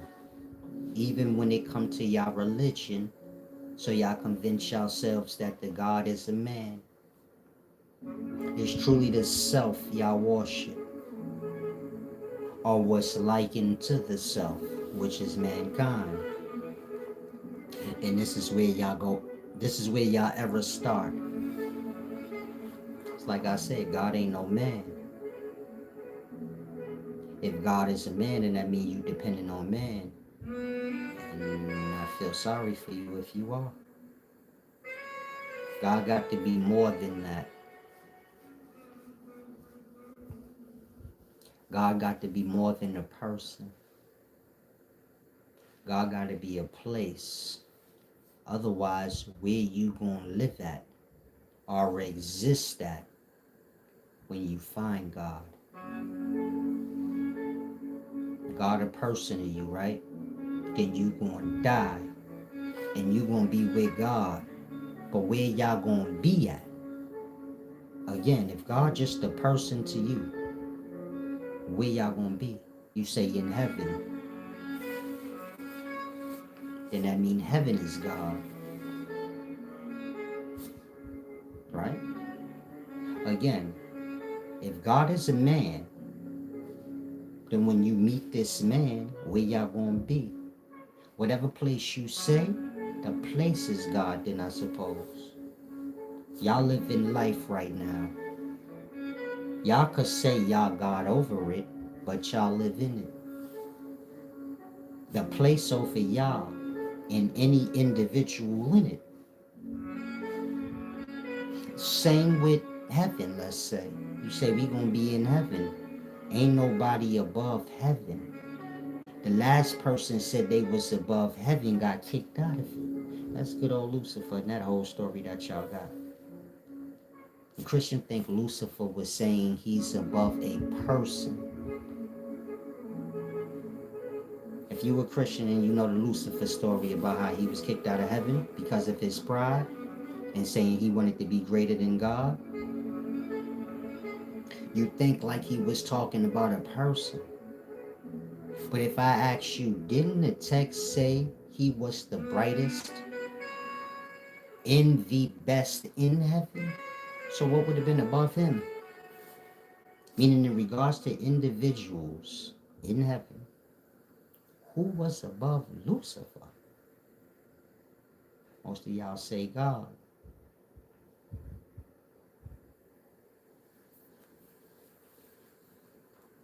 The text don't say that. The text say that God is a place called heaven. And Lucifer wanted to put himself above that place. And if you read the text in the Bible that speak on that, every place that Lucifer named, Everything that Lucifer named, he wanted to be above was places. He said, I want to be above the stars in the north or something like that. Like that. Everything he said was a place. He never said he wanted to be above an individual person. Go back and read the biblical verse. I forget what it was. I think it's Isaiah something. I forgot. The verse where it say, Lucifer was kicked out of heaven and you get it? He shook the foundations of the earth and all of that. I saw a star falling from heaven fast as lightning, and you get it? That whole verse. There's a part in the verse where it explained why that happened. And they say, because, Lucifer wanted to put his self above the stars in the north, or the top of Mount Zion, or some weird thing, you get it? But it was all place. Never mentioned a person. I'm saying that so y'all could grasp. God ain't no person. God is a place. If God is a person to you, then you fucked. Because where y'all gonna be at? Like, that's the most important part. And that you gotta grasp. Ain't nobody above the place. And you say, I don't believe God is a place because my religion said it's a person. Which one hold more truth? When Jesus started talking about his Father, God, he started talking about places. He started describing a place. He said, there's many mansions in my Father's house. He ain't give you one description on the Father. He said, oh, my Father is tall and light-skinned. None of that. He went into description about God, the Father, and he started describing places. Again, I just told you God is a place, not a person. I told you, how about I'm God? And y'all say no. I didn't say I am God. I'm just saying I posed the question. What if I'm God? So then y'all all said no. Well, most of y'all probably. Some of y'all, no, he is God. I know it. But those of y'all that say like, no, he not. Why? That part. You don't know why. You don't know why. According to your text, God gonna come back and tell y'all everything y'all need to know. So why I ain't God? Meaning why I ain't y'all Jesus the Christ? You tell me, like, why not?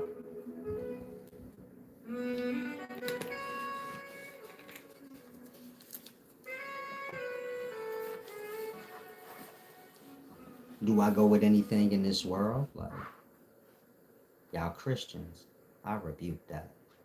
Y'all Muslims, I rebuke that too.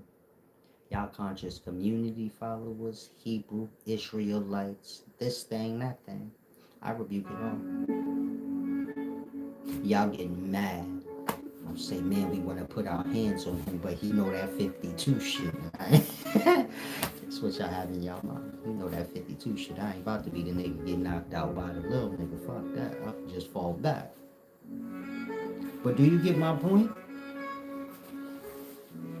What's the difference?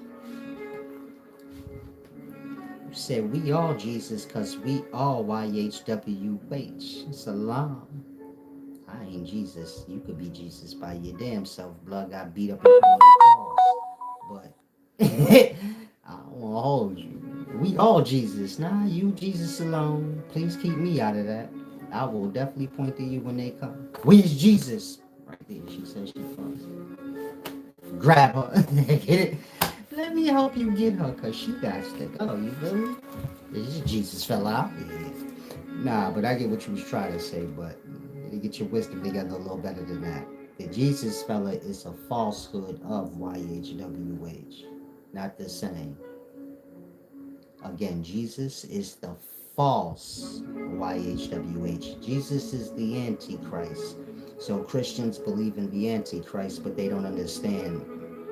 They don't understand that. Meaning that Jesus has invaded everywhere on the planet.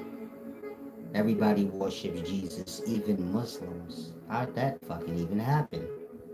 Again, even Muslims worship Jesus. You see Jews talking about Jesus now. Jews don't believe in Jesus. They don't believe in the New Testament. When did that start? Go back maybe 300-400 years. Ain't no mention of this Jesus fella. Y'all say, nah, he was going by a different name. The devil got many names. So. Point I'm making is Jesus the Antichrist. The Antichrist is the false Messiah or the false YHWH. The name is false, meaning the original name of the character being spoken about in the divine way was not Jesus. And the character didn't have no image either. Y'all worship this fake name and this fake image. But when I say y'all worship the Antichrist, then y'all don't get it. Y'all say, I don't know. You said that spread through the earth, even Buddhists saying Jesus. You said Jesus is a germ that spread through the earth, even Buddhists saying Jesus. This is my point. Everybody worships this false God named Jesus. Or they pretend they do for worldly acceptance. But they can't find the deity anywhere. The Jesus character y'all have is just the personification of the Satan or the devil, let's say. Now the devil is a liar, right? And the Antichrist is the manifestation of the devil. So you have the Christ, YHWH, the manifestation of God. I'm not talking about a person though, just the Christ, YHWH, the manifestation of God. Then you have the Antichrist, which will be the manifestation of the opposite, meaning the physical image of the opposite. Now, YHWH, this is seminal fluid, that yoki, holy, ghostly thing.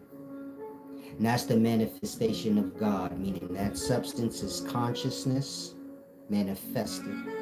Of course, that consciousness is put into an egg cell, and this is where you get the developing of the body with the consciousness of God in it. Male and female, we all started out as seminal fluid.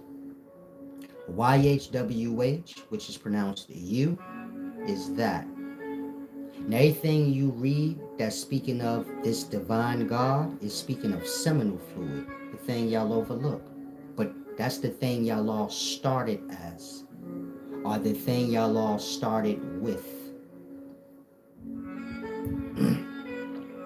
Now, that's a hidden thing that you can't see unless you're a pervert. Meaning if you beat off, then you'll. But if you have sex with the woman, then you would never see the substance. If that makes sense. Meaning the spirit of God is hidden to man, unless he's a pervert. Let it off on the floor or sock or something where he get to see it. Like, it's white and ghostly looking, but you get my point? The spirit of God is hidden from man, no different than man is.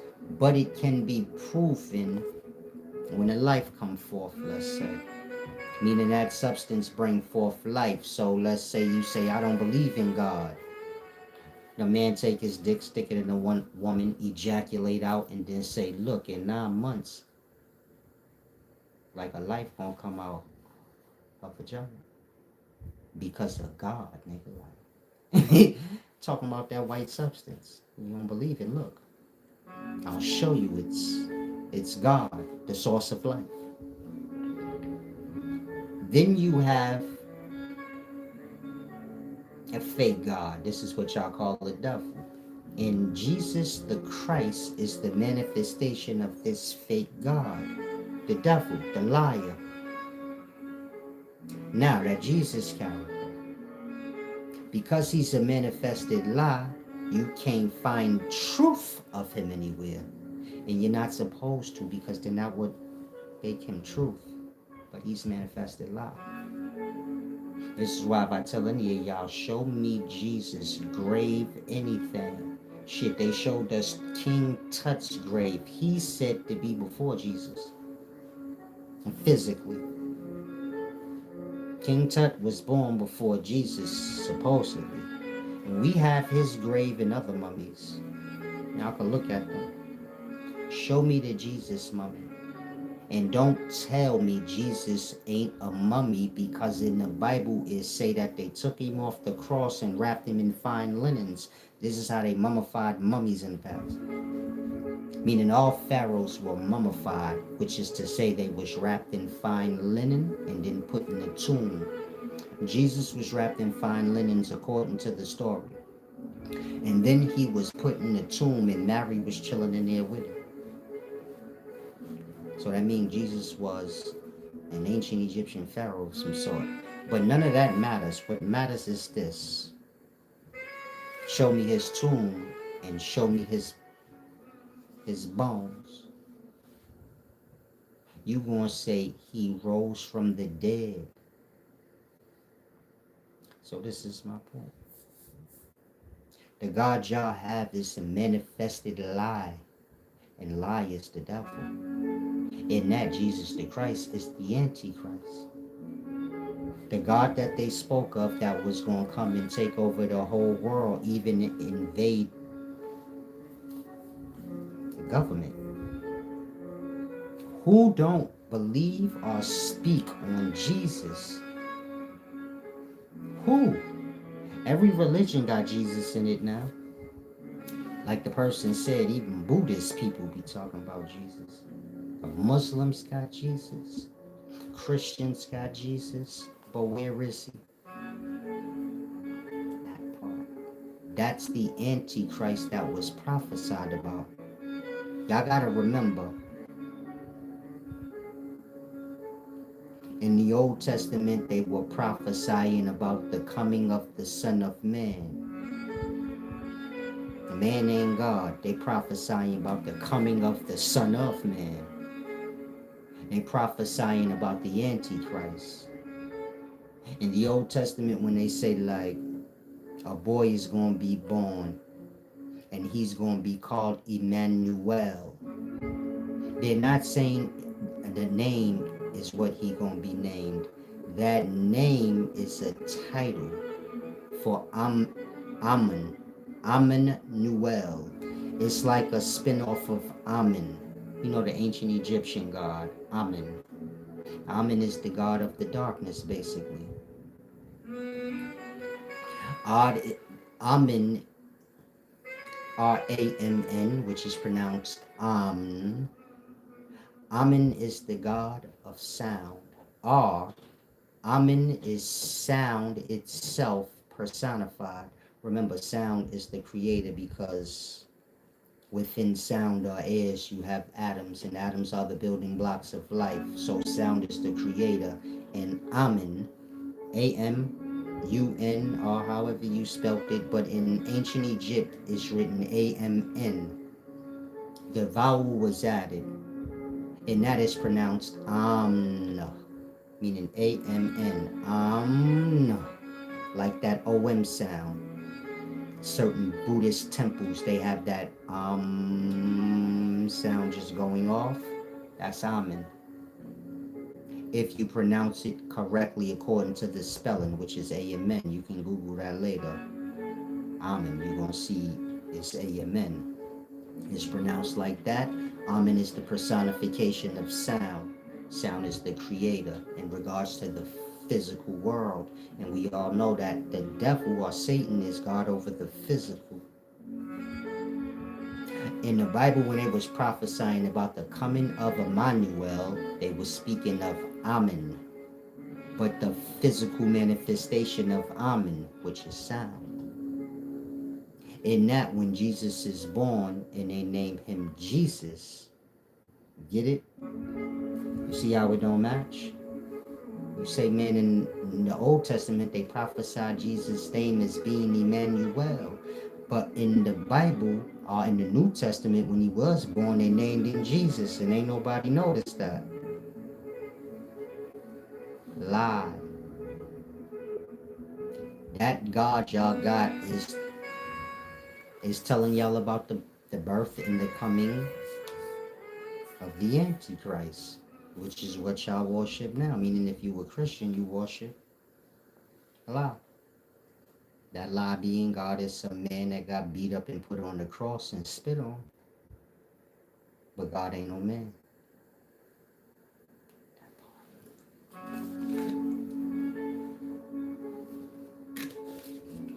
God speak through men.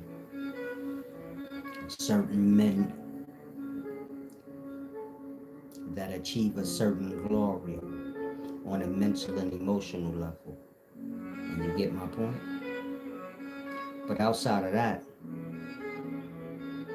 whatever y'all worship ain't no God. It's got to do with the opposite. And so do you get my point? Jesus is the Antichrist. Simple. Otherwise you show me him. You say coming back. Heard that when I was 5 before.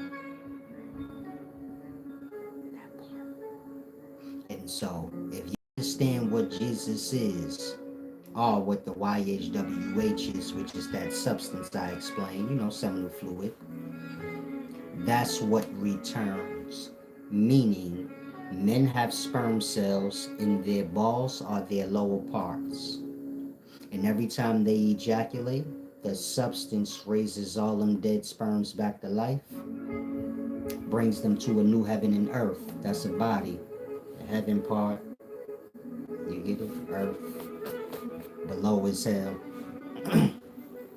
That's what it's speaking of. The point I'm making up is that the return of the Christ got to do with that. Dead souls below getting raised up from the abyss, and that's how it happens on the cellular level. Of course, we live in a solar body, so you get my point. As above, so below. Meaning the same way a man ejaculates and raises up all the dead sperm, bring them back to life, meaning that substance does it. That yolky white substance that we call seminal fluid. It yolks up all the sperm. Of course, they're dead, it's millions of them. But they're raised up out of their slumber, brought back to life. They're all covered in white, like it says in the Bible. They're all gonna be clothed in white robes, saying dumb shit. Heavenly Father, whatever. Like that. It's speaking of that substance, but beyond our level of life. In that we live in a solar body. There will be a time where the solar body will ejaculate, raise up all that's below. And you get it? But none of this have anything to do with y'all, because y'all the living. The return of the Christ got to do with the dead. Y'all ain't dead. Y'all alive. Waiting for the return to happen while y'all alive. It got to do with the dead. But, like I said,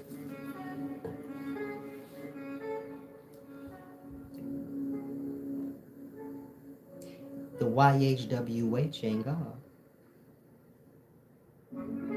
That part. Bring you to a new heaven and earth and all of that. Whatever else you want to say. But even that still ain't God. Do you get my point?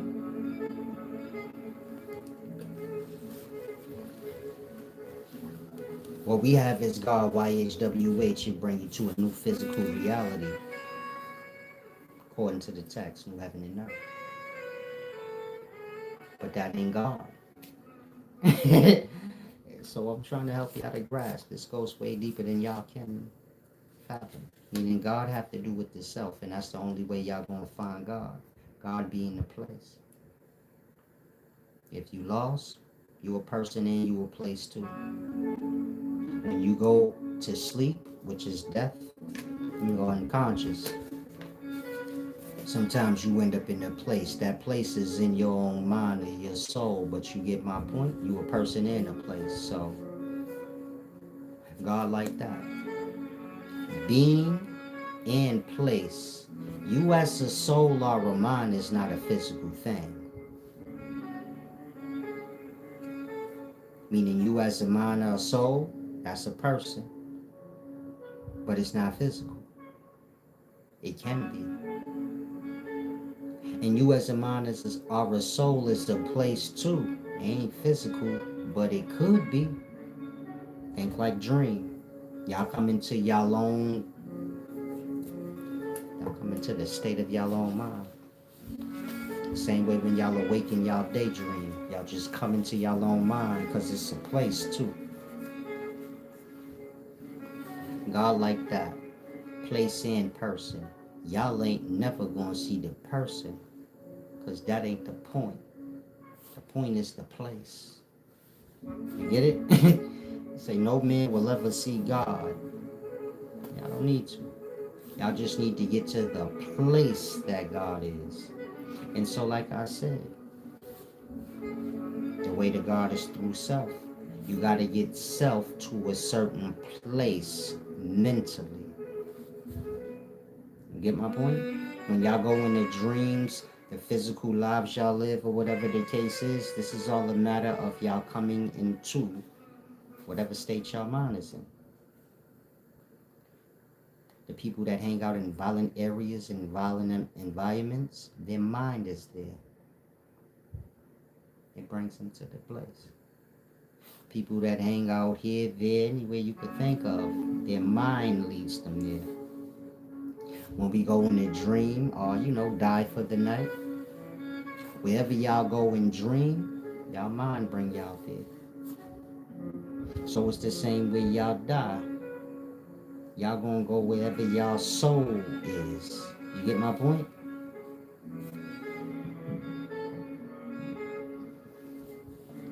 You have to become aware that God is a certain place within self. Meaning y'all still lost into the physical. So according to y'all just people that's going to die, and then, I don't know, some God going to come down, throw y'all in the headlock and be like, I was just playing, big baby, let's go back. Let's go back to heaven. I don't know how it works in y'all brain, but you get my point? Y'all still there on child's mind, where God is some person. And dude like sure enough, he gonna pull up with a ponytail or something, I don't know, and save you. But it don't work like that. You gotta save yourself, meaning you gotta find yourself. Now you got physical life. You got all the dream spaces, meaning y'all fall into many different dreams throughout the course of your life. These are all places, no different than the physical life. There's dream places y'all haven't been, meaning there's dreams y'all haven't had or been to, just like there's places in the physical y'all haven't been to. You following? Maybe y'all create a daydream in y'all mind while y'all awake and y'all reside in there for a little while. Point I'm making is you got all these places, right? In this physical existence. Dream is a part of the physical existence. The precursor too. That's why it looks like the physical. Meaning when y'all dreaming, y'all can't discern the difference. Now the point I'm making is you have all those places, right?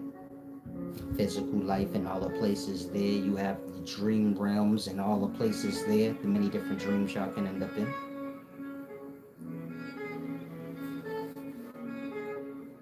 Y'all have to become aware of self and how you're ping pong through all these places as a soul. Y'all wake up in physical life.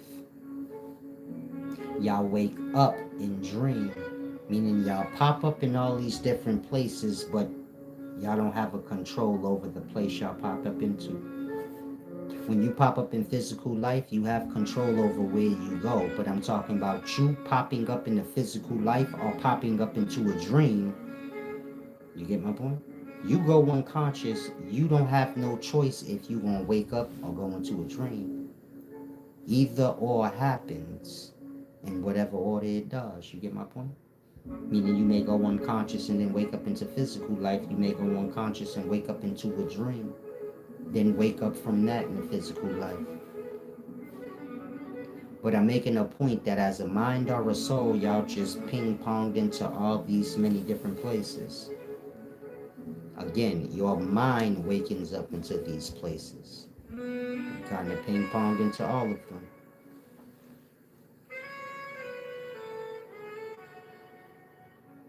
God is one of the places. But it's the place y'all overlook. But of course, you have to get to a place where you grasp what I'm saying, where I say, like, God is a place. You ping-ponged into all these different places, whether you're in physical life or in what we would call the death realms, the dream realms, afterlife realms, whatever, spiritual realms. And you keep getting popped into all these places. But you never find the eternal place or the place that you heard was heaven. You know, the starting place, the source place. Remember, we speak in your mind or soul popping up into all these different places, whether we speak in dream or physical life. Physical life being one of the many places, and you get it? There's space. Where you as a soul ping pong into all these different physical realities, whether we speak in dream or the physical. Y'all haven't found the real place. Meaning as a mind, you have not woken up into the real place. But it's a reason for that. Your mind is not in a certain state for that to happen.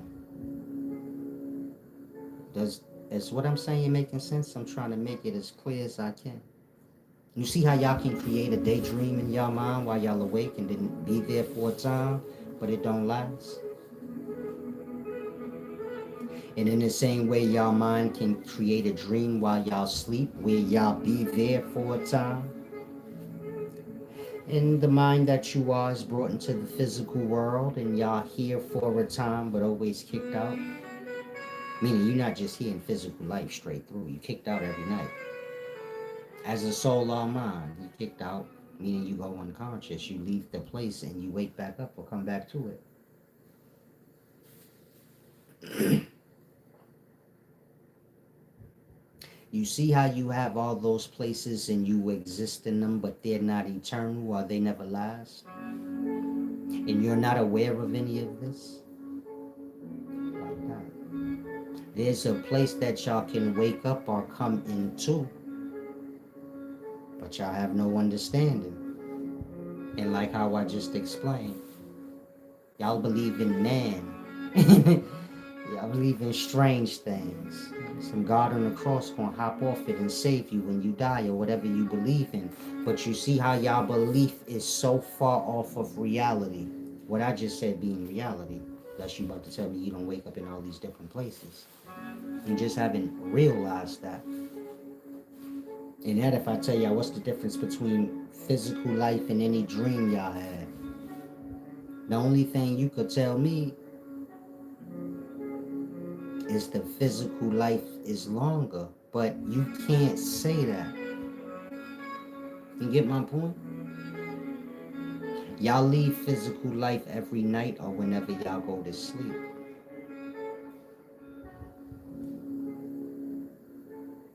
You don't remember your physical life when you in dream. How y'all know when y'all dreaming? How y'all know when y'all leave physical life, y'all don't wake up in y'all other life? And it's like that, like you in physical life, you have no knowings of no other place. Then when you go into what you call dream, you have no knowings of no other place. This is physical life. You have no knowings of it. So how you don't know when you awake here, you sleep there, and when you sleep here, you wake up back there, never having a connection between the two. How y'all don't know that's the reality? Meaning, how you don't know tonight when you go unconscious and go into sleep that you actually wake up and live your life out somewhere else. You don't remember because you don't remember physical life when you there. So why would you think you gonna remember there when you in physical life? Fair enough, right? I'm not saying that's the reality. The reality is far more stranger than that. But I'm just giving y'all a perspective, a tablespoon at a time. Now the real reality is like you're in Samsara, never ending cycles of life and death. So you go unconscious and you pop up in many different places. Physical life being one. Meaning y'all alive, y'all pop up in physical life, y'all leave it every night and pop up somewhere else. You call that a dream. But that's all there is. You know how they be like, physical life ain't real in that way. Y'all come into physical life the same way y'all come into dream. Meaning as a mind or a soul, you pop up in the physical life. You say, nah, it's more than that. I got a body here. Well, what the fuck was you using in dream? Because you was moving around? You get what? If you thinking like, no, dream is different than physical life. You had a body in dream. Yeah, you didn't look in the mirror at it, but when you wake up in physical life, you don't go run to the mirror. That's why y'all have like slobbers, you feel me? The point I'm making is, ain't no difference in the two places. Y'all can't prove physical life is real, just like y'all can't prove y'all dreams is real. Meaning you can't prove when you in a dream that that place is real. And you can't prove when you in physical life that it's real. You say, yes, I can prove it's real, because look, we all here right now and we all aware that it's real. When you in dream, there's people there. You ever heard one of them say like, nah, this shit ain't real, we dream. Anybody walked up to you in your dream and was like, yo, this ain't real, we dreaming. No. They all there with you. So the point is, what's the difference between your physical life right now and dream? Nothing. It's an awareness thing. Y'all live life and y'all have y'all lie, which is y'all God, this fake thing. And it blocks y'all from seeing the reality. That reality being y'all in Samsara. The never-ending cycle of life and death, meaning y'all go unconscious and y'all become conscious and have no control over where. It's just unconscious and you waking up. He's speaking of you as a soul, not a physical person. That's why I said in physical life you do have a body that you move around in, but it's the same in dream. You say, I don't remember my body in dream. That's cool. When you in dream, you don't remember your body in the physical. You don't remember your kids or nothing. And so this is the point I'm making. Forget body. We speaking of you as a mind, because wherever you pop up at, I'm sure you got a body that you're using. You in physical right now while we having this discussion, so you get my point? I guess that's why you so stuck on physical, where you say like, well, I got a physical body. Sure you have one in dream too. Y'all had sex in dream, so y'all using something. You get my point? You had an image of yourself in mind in dream. You didn't think like, I'm in dream a ghost. You was in dream as yourself. Now whoever you is to you, that's who you was in the dream. You wasn't somebody different in the dream. You was you. That part. Whether you look at yourself in physical life in the mirror or not, you to you. Right? Same in the dream. When you was dreaming, you ain't have a need to feel like you needed to look in the mirror, because you to you. The point I'm making is, that's all there is. Y'all go unconscious and wake up or become conscious in a place. But it's dangerous because y'all know nothing outside the place when y'all in it. In that, when you in physical life, you know nothing about no dream place. When you in a dream, you know nothing about this physical world. Do you get it? And that y'all always dreaming.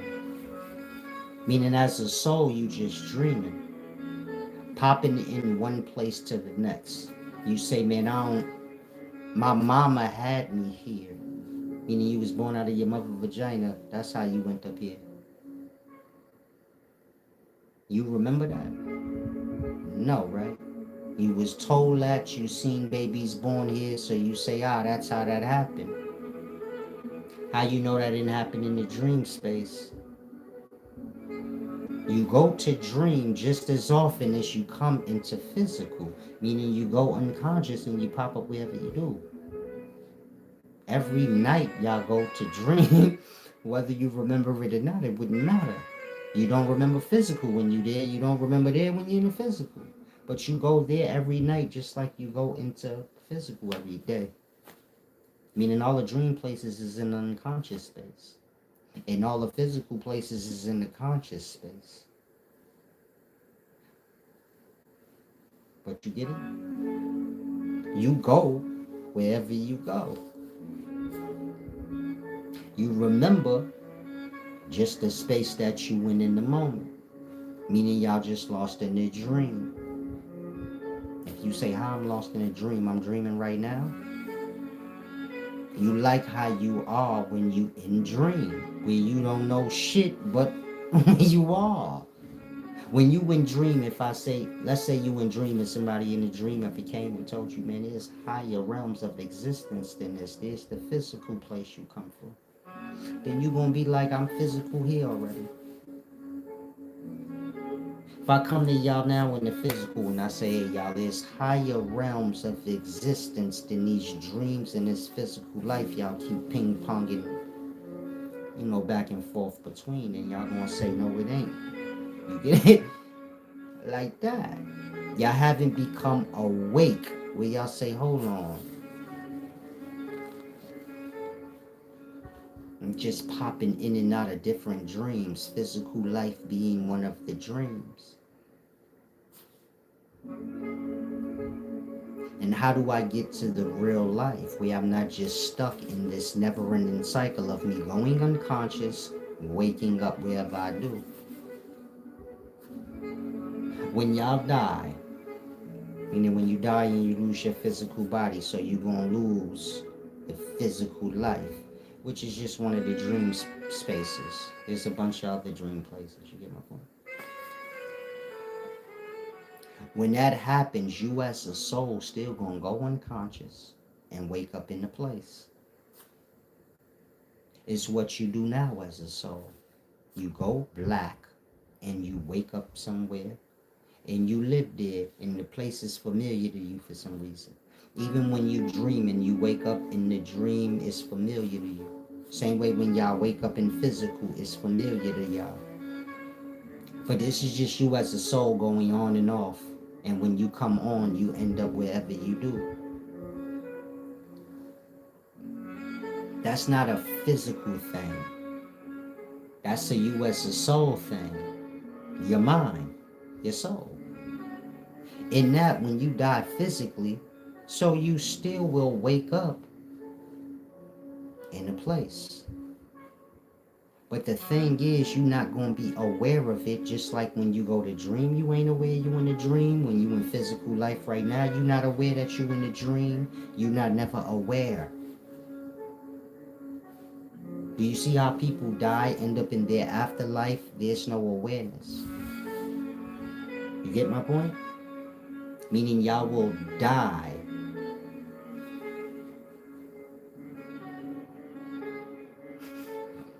I will die millions of times like y'all die millions of times physically. Every night y'all go to sleep, go unconscious, y'all die.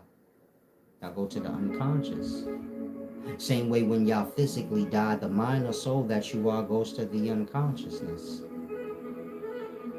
And from there it go to whatever place it go. The point I'm making is, when does that stop? That part. It don't. because y'all not even aware of it to make it stop. You follow? If I say wake up from this physical life right now to the higher conscious, then y'all like, I don't know what you're talking about. If you in dream and I happen to come into your dream and say, wake up to the higher conscious, which will be the physical, you don't know what I'm talking about. Like that. Y'all still lost in y'all beliefs and y'all dream. That's why in this physical life, there's no truth. There's just beliefs and guesses that y'all have as truth, even though y'all know they beliefs and guesses. You have to fit the dream. That's what keep y'all dreaming. They're playing stupid. I tell a Christian, ain't no all that shit you believe in is fake. They say no it ain't, they get mad. They know it's fake. But the dream. You follow?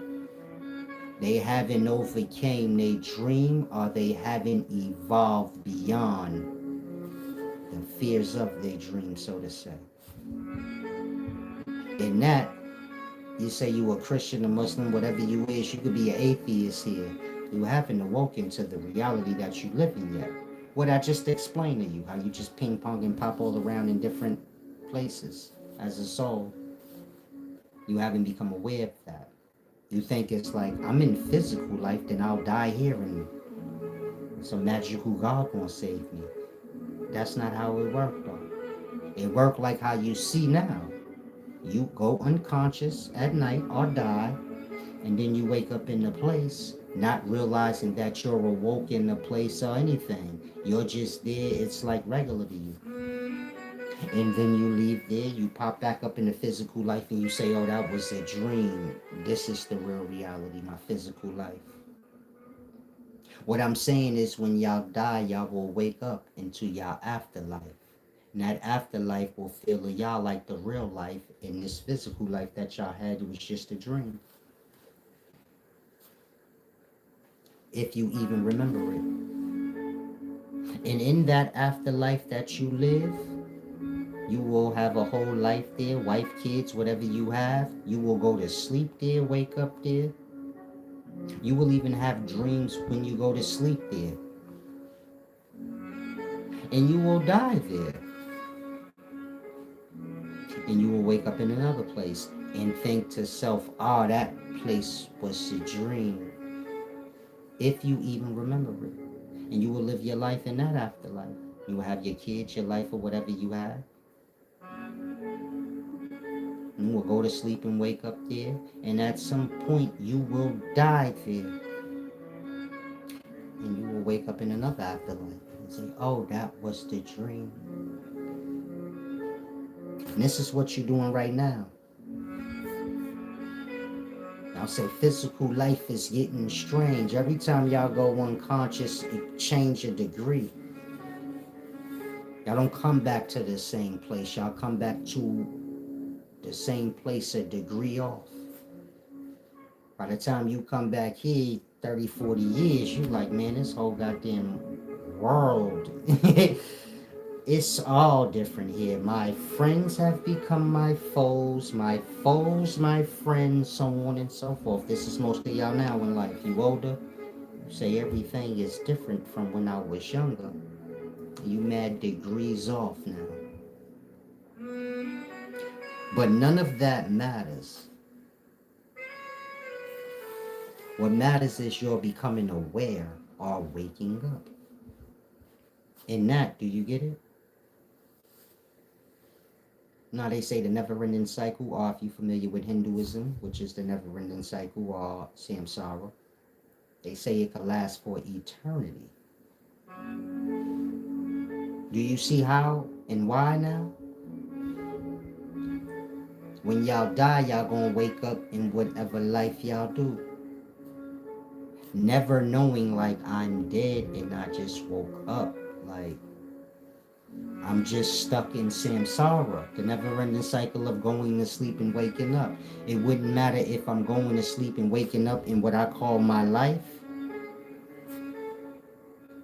Or if I'm dead and just going to sleep and waking up as a consciousness, going into these different dream spaces, so to say.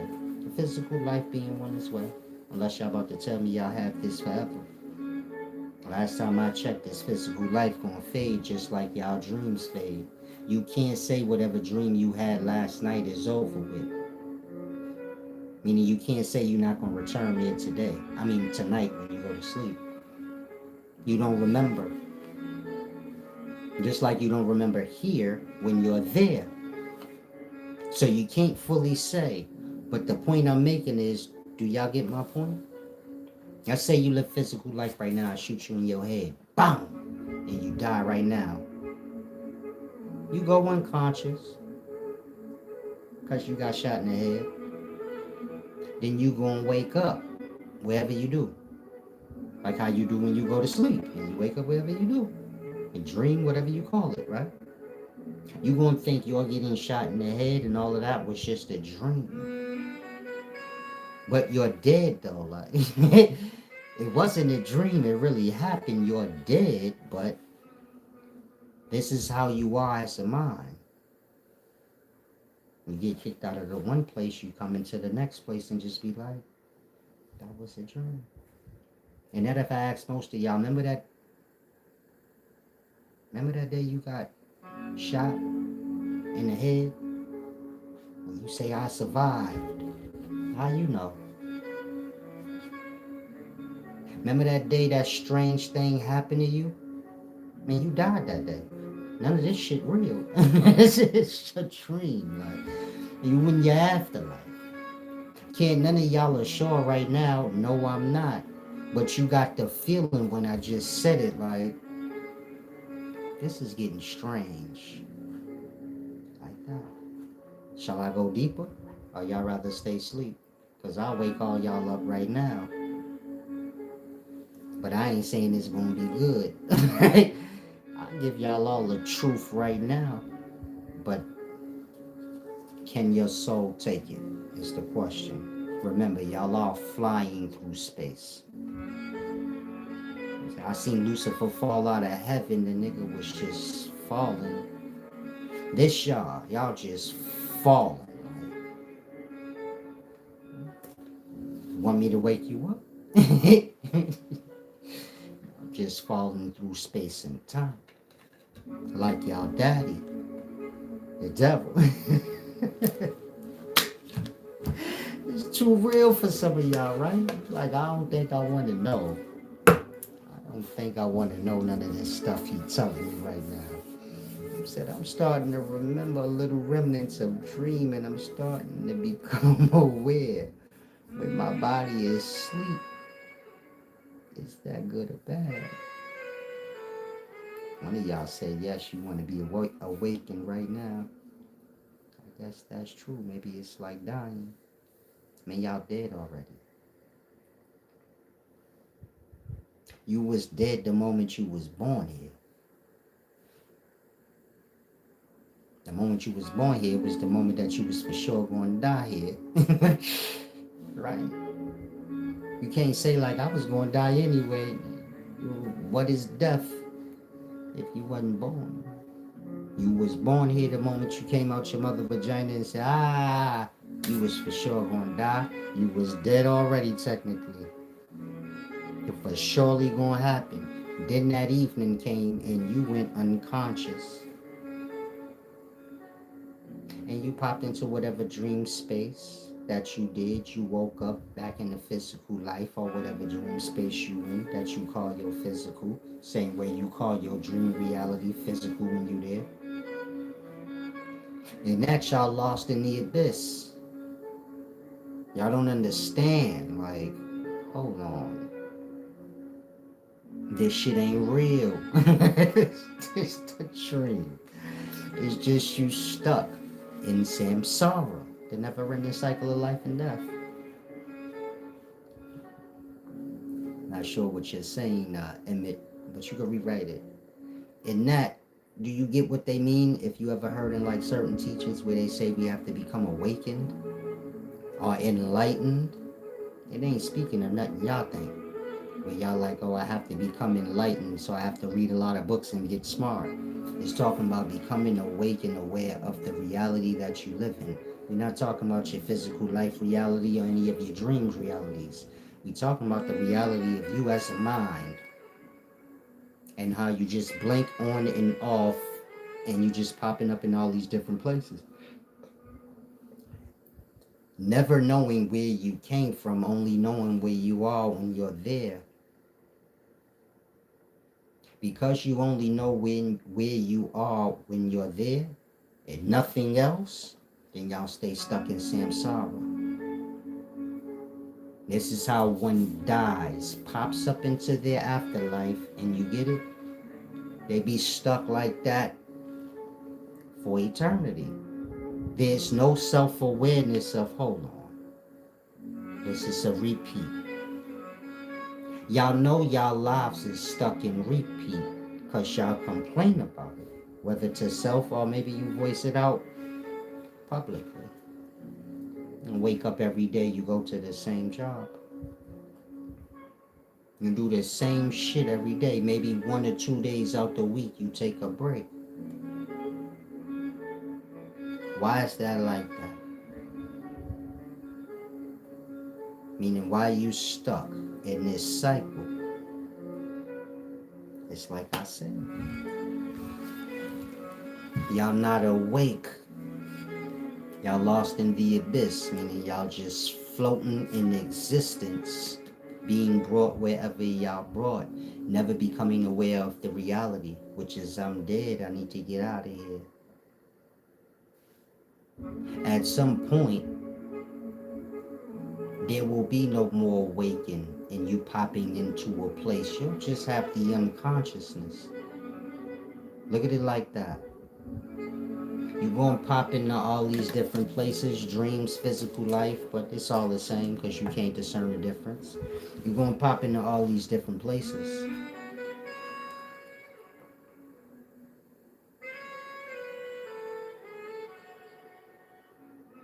Until there's no more places for you except the unconsciousness.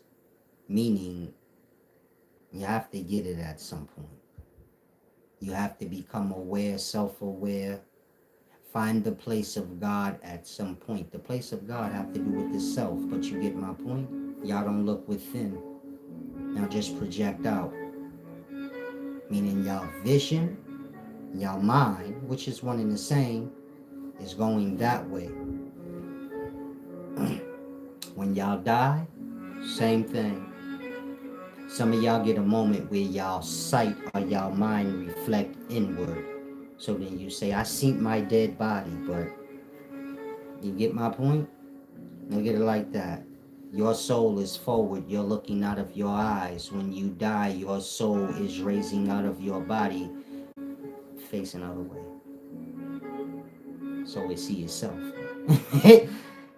Does this make sense? Because I can leave. You feel me? I don't think y'all grasping. Y'all give back? Y'all pay y'all dues? That's fine. I'll see y'all in the afterlife. I'm important there.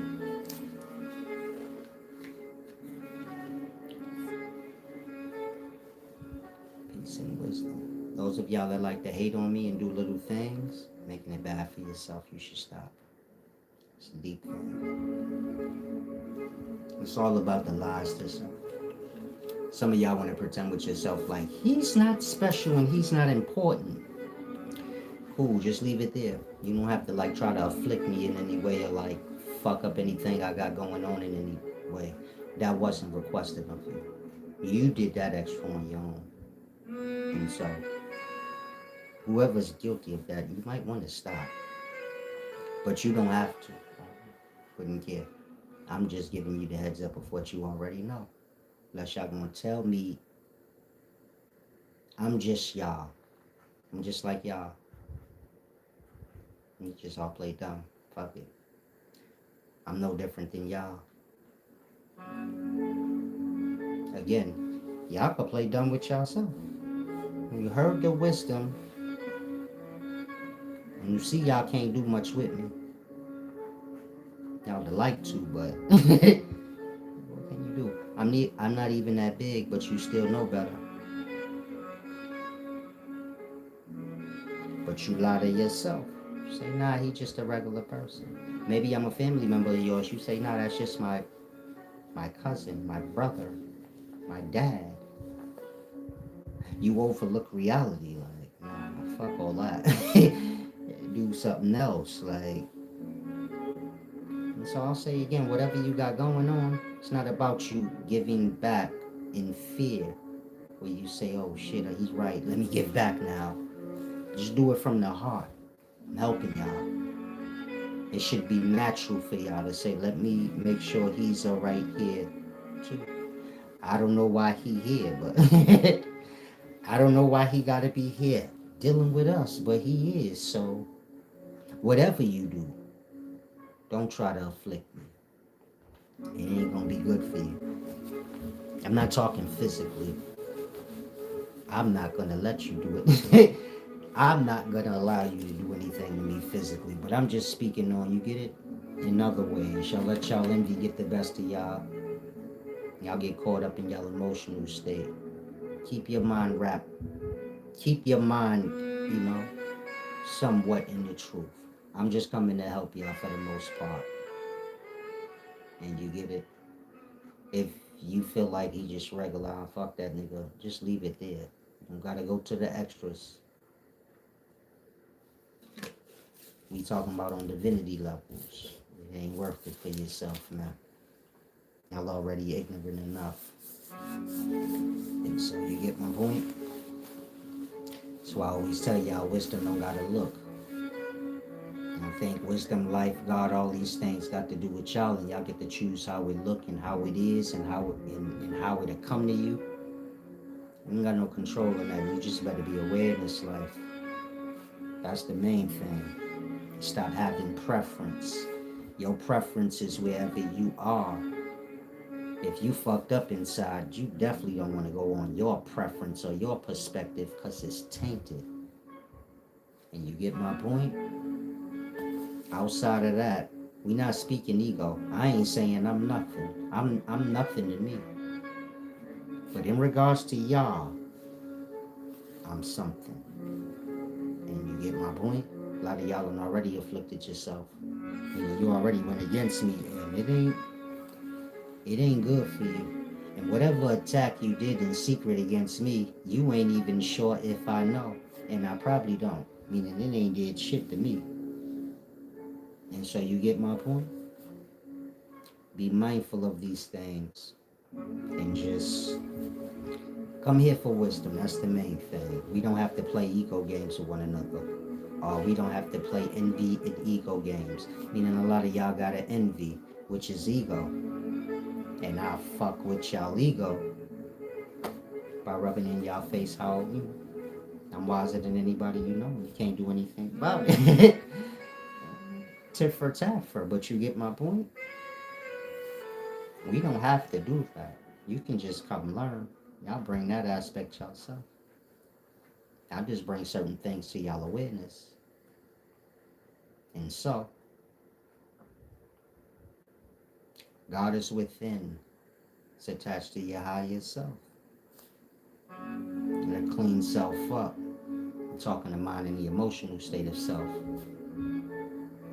That way you can grasp some of the things I'm telling y'all. Meaning in regards to y'all escaping all of this. In regards to y'all escaping all of this, y'all minds ain't ripe enough. In that, there's certain things I can explain to y'all, y'all not going to understand it. Like right now, y'all somewhat get it, but you get it? I'm sure for most of y'all it's still foggy, where you like, I get what he's saying, but I don't know the way to get it. I don't know what to do, like, with what he's saying. I don't know what to do with it. Like that. But it's crystal clear. Meaning what you need to do with what I said is wake up. But you don't know how to do it. You don't know how to do that. So that's what I mean when I say certain things I say you may not be able to grasp. Now my links is in the description, I believe. Meaning I believe I put my links if any of y'all want to give back for the wisdom. Of course, they trying to attack my funds now, so I need y'all support more than ever. But My links is in the description, I believe. If it's not, you can go to one of my other videos. Links in the description. That's the title area. Where it say like more next to the title. Click that. If not, maybe one of y'all can throw my links up that already have it. Now I'm getting a little tired. If any of y'all have any questions, y'all can ask.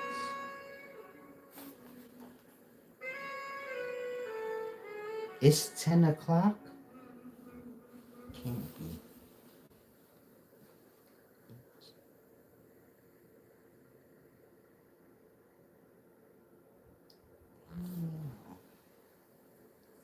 Time flies on here, but I'm gonna let y'all have y'all time with me. I know y'all love me so much. A minute. I want to be like me so bad, I get it. Learn, and you can be. Now, that's what's meant in those teachings that speak of Samsara, a never-ending cycle of life or death. They speaking about a reality that y'all living beyond this physical that y'all just don't get. Y'all lost on the physical, and that, you get it? What I was explaining, make over some of y'all heads a little bit. But that's the reality. And that, you in this life right now, let's say you in your afterlife, suffering all the karmas from the life before, the one that you probably got as a dream or some shit like that. Or you had it as a dream when you first was born out here. Remember, you don't remember the day you was born. That was just a story told to you. Like that. And that,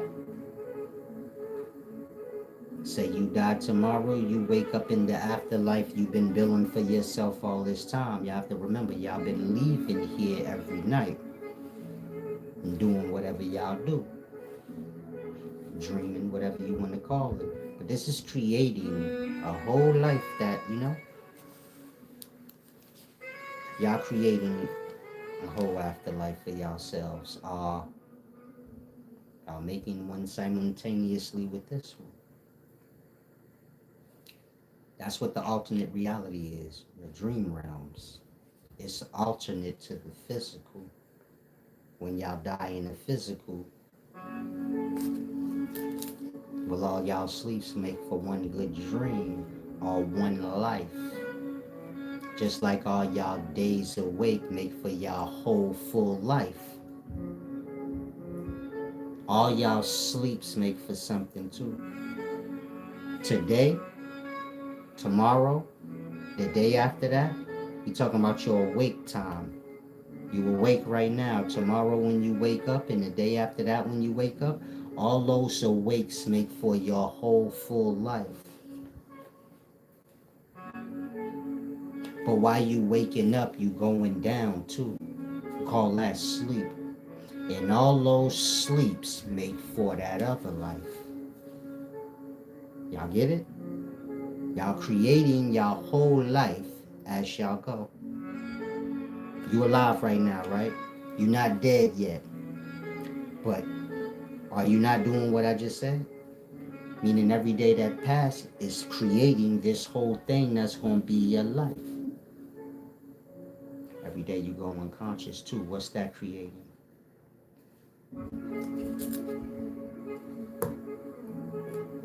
Mind ain't on the level or aware enough. So you go into the afterlife space. Meaning y'all live these realities because the mind is not aware enough to evolve out of it. You follow? Like that. In that, while y'all are living right now, y'all can evolve into a higher consciousness or come into a higher consciousness. The same way y'all in dreaming, y'all come into a higher consciousness, which is what y'all call this. It's more real than dreaming, y'all. Just on recollection. I say that because you don't remember here when you're dreaming, but you do remember dream when you hear. You just don't remember what you did. Let's say there's a consciousness y'all could come into where y'all will remember this physical, the dreams, the before y'all even came into this realm of Samsara. Everything's crystal clear. Again, when you in dream, you don't remember nothing outside that dream. You don't remember you even got kids somewhere else. When you come into physical life, you remember dream as a space that you go to, but you don't remember the dream, so to say, maybe. But you are aware, like, yeah, there's a dream space. When you in dream, you're not aware of, like, oh, there's a physical space. And that the physical dream or the physical realm is more real than the dream space. But they are equally real or equally fake. It's just more solid or more fixed. I'm saying there's consciousness. Remember, consciousness is something y'all come into. You say, no, I'm conscious. You come into conscious. You was unconscious and you woke up or came into a dream. That dream was the consciousness that you came into. Same way you was unconscious and you woke up in physical life, you came into the consciousness that you call physical life. That consciousness being more fixed or real than the dream ones. But there's higher levels of consciousness that's more fixed or more real than the one y'all in now. You follow my backtrack tongue. I'm not sure what you're saying. Salam though. Backtrack tongue. But in any event, there's realer places than here on the conscious level. But y'all minds are not there. Y'all minds are still in a low place. So y'all come into the low places. This physical realm being like the heights of the lows. That makes sense. And so the mind has to evolve or get ripe so that when y'all go unconscious, y'all come into more real spaces or higher places of being until there is no unconsciousness or darkness. So you see how they say, like, there is no death in heaven. There's no nighttime in heaven. There's no sleep in heaven, because every aspect of unconsciousness, which is death, sleep, nighttime, anything associated with that don't exist in heaven.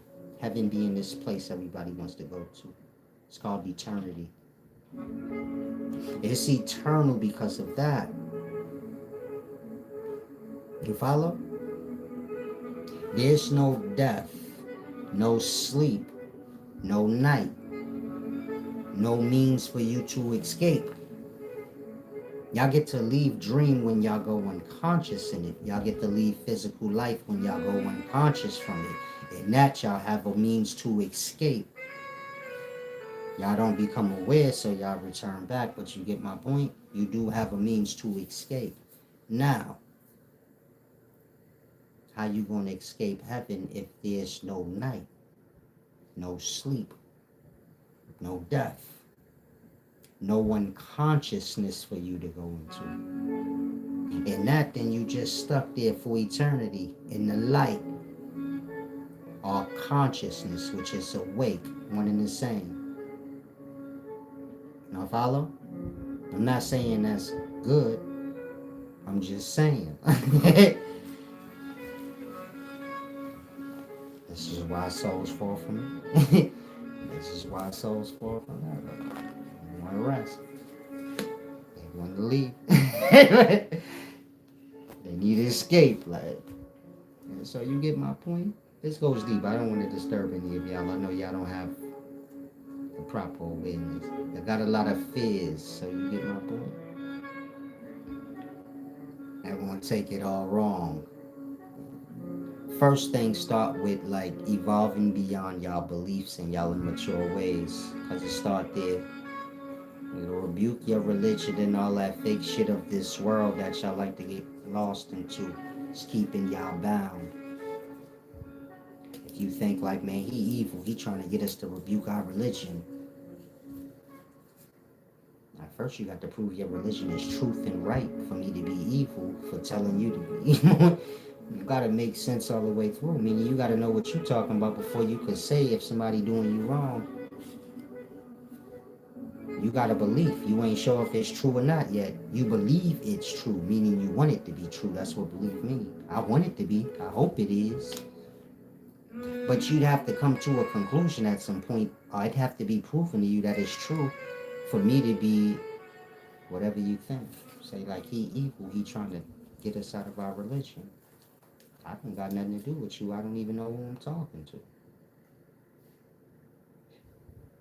And I don't have nothing to do with y'all to care. Like, does that make sense? If you somebody that have that mind where you like, I think he evil and he trying to get us out of our religion. Man, fuck you, I don't know you. Man, fuck you, ain't your religion. I don't even know you. I ain't got nothing to do with you. You ain't got to listen, you can go ahead. Now what I get out of, if I'm trying to trick you, what I get out of it? Meaning if I'm trying to trick you to leave your religion, so you be fucked in this life, what I get out of it? If you don't have no answer, get the answer first, so that it makes sense that I'm not. Otherwise, I don't know what we talking about. There ain't no evils in life. There's just the lost. You get it? And a lost person gonna do lost things. And these things can be viewed as evil. We got a bunch of people in jail right now because they did things when they was lost. And maybe they still are lost, so they catching more charges in jail. But do you get my point?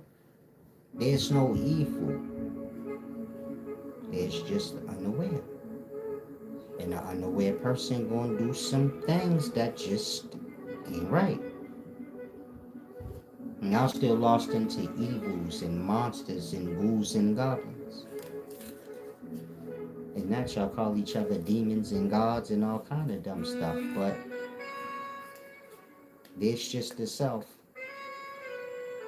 And the stupidity are the overly wise of self. Meaning wisdom is a balance. Some of y'all are, you too smart for your own good, you dumb. Like, some of y'all just dumb. Like, and wisdom somewhere in between overly wise and dumb. Simple thing, a narrow road. This is the truth. The end. And so you get it? Letters coincide with the elements. Indeed, when you get a chance, watch this video over. It's going to be up.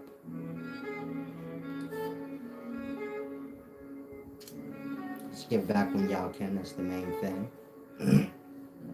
If you haven't, this is a good time to show your loyalty. Now, I'm famished. Parched. That means I have to eat. Give myself some substance. Peace and wisdom. Can one of you guys put up my Cash App for Mr. McJohn Troll? If any of y'all have it on hand. I thought I put it in the description. I don't know my own Cash App by heart, I'm sorry. I'm not a money hungry person, so. I know you may have heard that narrative. He's money hungry. I just been around for 10 years, so I have mad works. Mad books and shit like that. It just didn't pop up out of nowhere. And when you slacking, so you get my point. When you slacking for 10 years, then I guess it might look like that way. Say, man, he got channel member, books, courses. Yeah, but that's 10 years. The first 2 years, I had one book, maybe. No courses. Y'all just flying high for free. So, you get my point?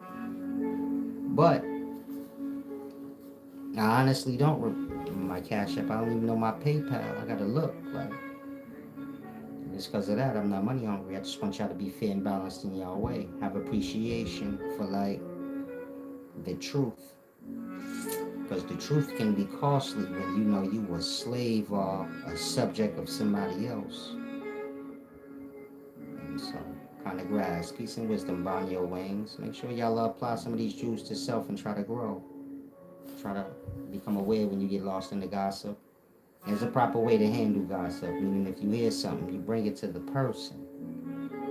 That way, when you come to a conclusion on this gossip, you have both sides, and you get my point. If you emotional, you're going to go with your biasness. So if you're mad at the person, maybe you just go with anything you hear. That's not good for you. In regards to you keeping your mind clear and your emotional state clear. So you could think and, perform in this life to the best of your abilities. You can't do that with all that cloudedness. And so you get my point? Start applying those things. Peace and wisdom. Thank you. If you did give back, you said you found it. But get there where you start applying those things and kind of like shying away from gossip or anything that will fall under gossip. If gossip comes to your desk, make sure you find the truth on it. If you can't, leave it be. Most gossip ain't important. I wouldn't even waste my time. Like the Epstein stuff, I don't even watch that. It's not worth it. It's not going to do nothing for my mind. They already lied. You don't want to double lend your ear to a liar. And lie to you once, leave it be.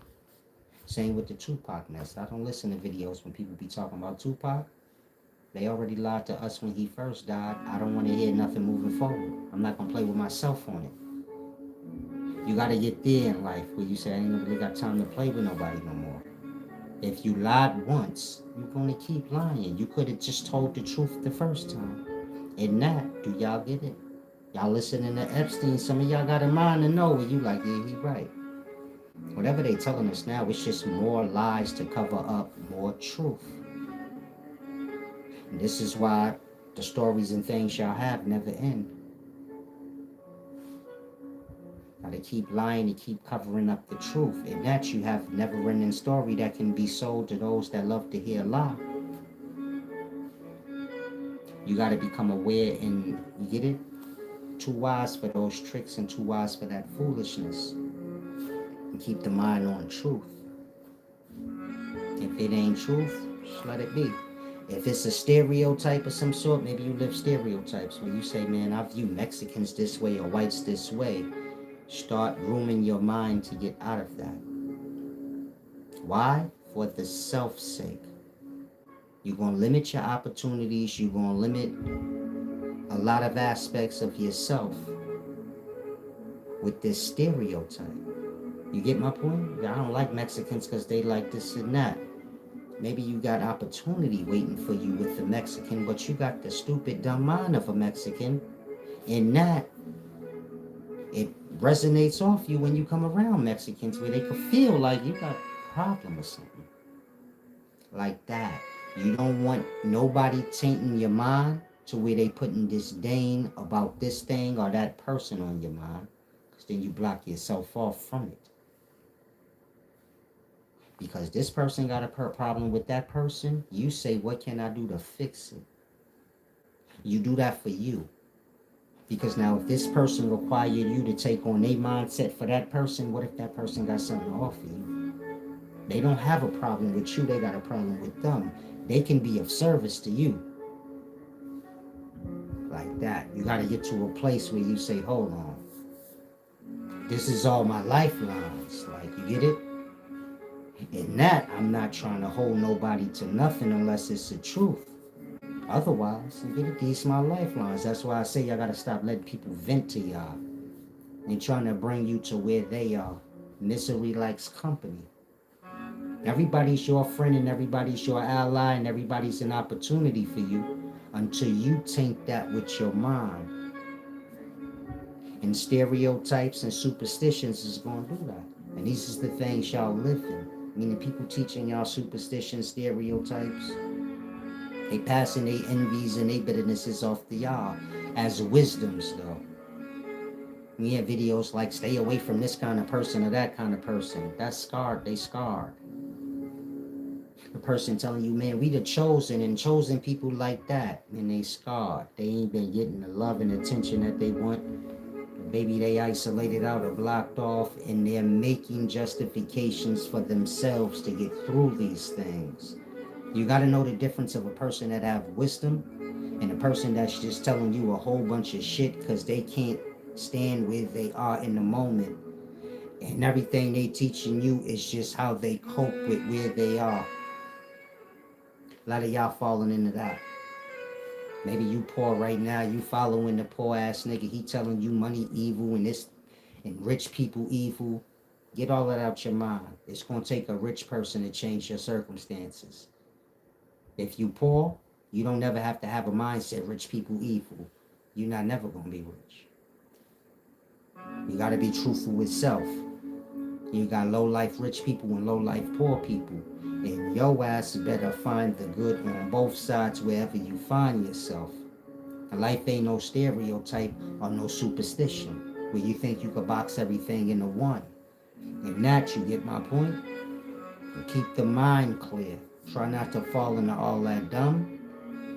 And keep things on the up and up. Everybody gonna be good to you when you good. Meaning even the low life. I go to the ghetto sometime and I get up with some of the lowest motherfuckers on the planet. But they in good spirits and high when I'm around them. They don't do no wrong. Like that. People gonna hold you to what you are. And that, you get my point? It ain't about environments or how people are, it's how you are. And who know they self the most. Because that's what's gonna override everything. If I come into an environment, what I say hold more merit. People don't even say much. They just go quiet. And it's like, whatever he say, we just gonna do that. It don't matter what the environment is. But it's because of that. Most people already know. He know himself. You're not about to waste. You're not gonna be able to manipulate him. He ain't like that. He gonna do whatever he gonna do. And he will curse your ass out if you try to like belittle him and play those little mind games with him. Like, you know, how y'all try to manipulate people play the numbers game. It's more of us going against you. I don't play that shit. That's how you get cursed out. Respect my mind and just ask me whatever you trying to do. I'm going to either agree or not, but don't disrespect me and start playing on my intelligence. And so, like I said, when you know who you are and you ain't really got no bias to nothing else, meaning y'all are just where y'all are growing. Wherever y'all may be. Maybe some of y'all too far down for me. But we all still one and the same in regards to like growing. You just wherever you are. And I'm sure it's wherever I was at a time. And we all like that. That's why you gotta stay humble.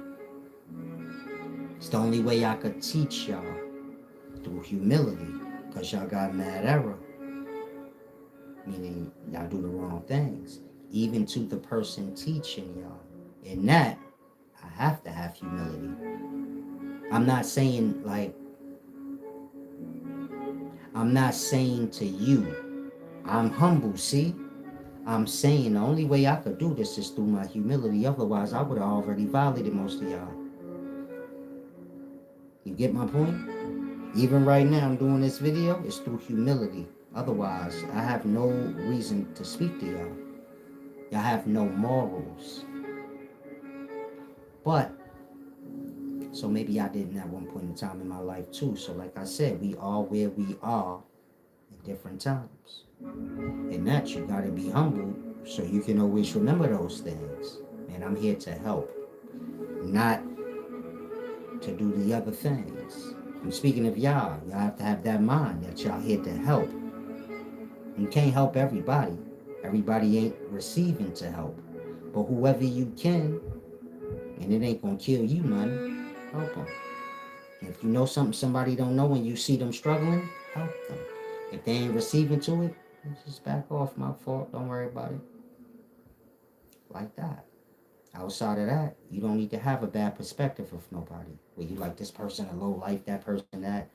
I mean, everybody plagued by what they are. Some people going through things emotionally, it make them like that. And you don't know they pain that they hold. Some people ain't get proper love. You don't know what people going through and what they holding to make them act how they do. So you just back up off it. You get my point? And give everybody their space, and you get it. People will either grow, people will either ascend or descend as they do. And there's nothing you can do about it. You can just help where you can. So it's all simple.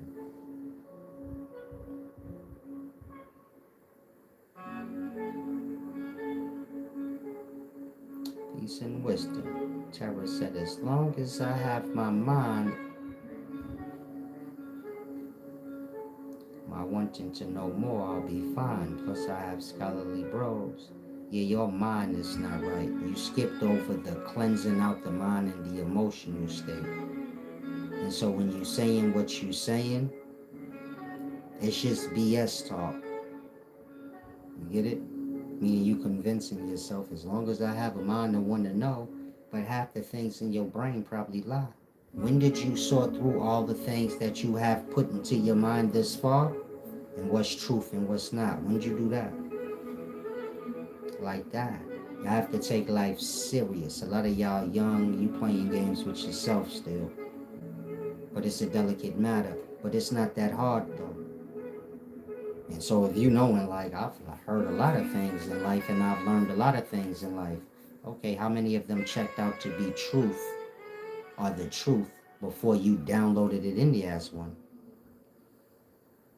That part. Y'all overlooking everything y'all learned here in Babylon. It's a lie. There's not one thing y'all have in y'all brain that's the truth. That part. You tell me. One thing in your head that you believe to be the truth. And I'll show you it's a lie. All you got here is belief and a guess. That's the best you gonna get or the closest you gonna get the truth. If you want more than that, you gonna have to be that truth for yourself. You're not gonna get it out of anybody. You'll get it out of me, but you get it on one person. So I can only reach how many I can. But that's not good enough still. I can't be the defining fact of what's truthful to you. You got to know.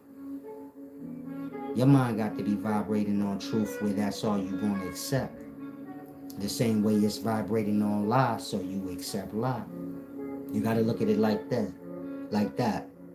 If you can be told a lie, you can't get no truth. Truth and lie don't go together. You can't have truth in your mind and lie in your mind.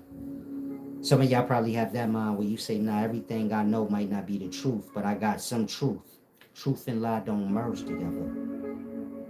You can't have 4 lies and 3 truths. They gonna contrast. The 3 truths gonna make you look at the 4 lies like, hold on, these ain't right. Like that. You can't have 4 lies and bring them around 3 truths. The truth's gonna become disturbed. There's no way you can have 2 masters in your head. In that, if you know in your mind, man, everything I know ain't true. But I think I do got some truth. You better stick with the first part of that. Everything in my mind ain't true. All you got is lie. Nothing else. And you got to get rid of all that lie and start building up on the truth. You see, when y'all try to get me to go with y'all little trends or this thing or that thing, and it just seemed like, man, he difficult.